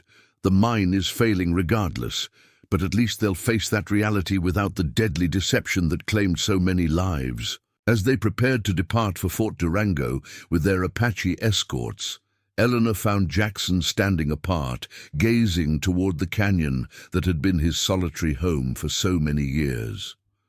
"Will you find peace now?" she asked, joining him. "When will Emma's killers be brought to justice?"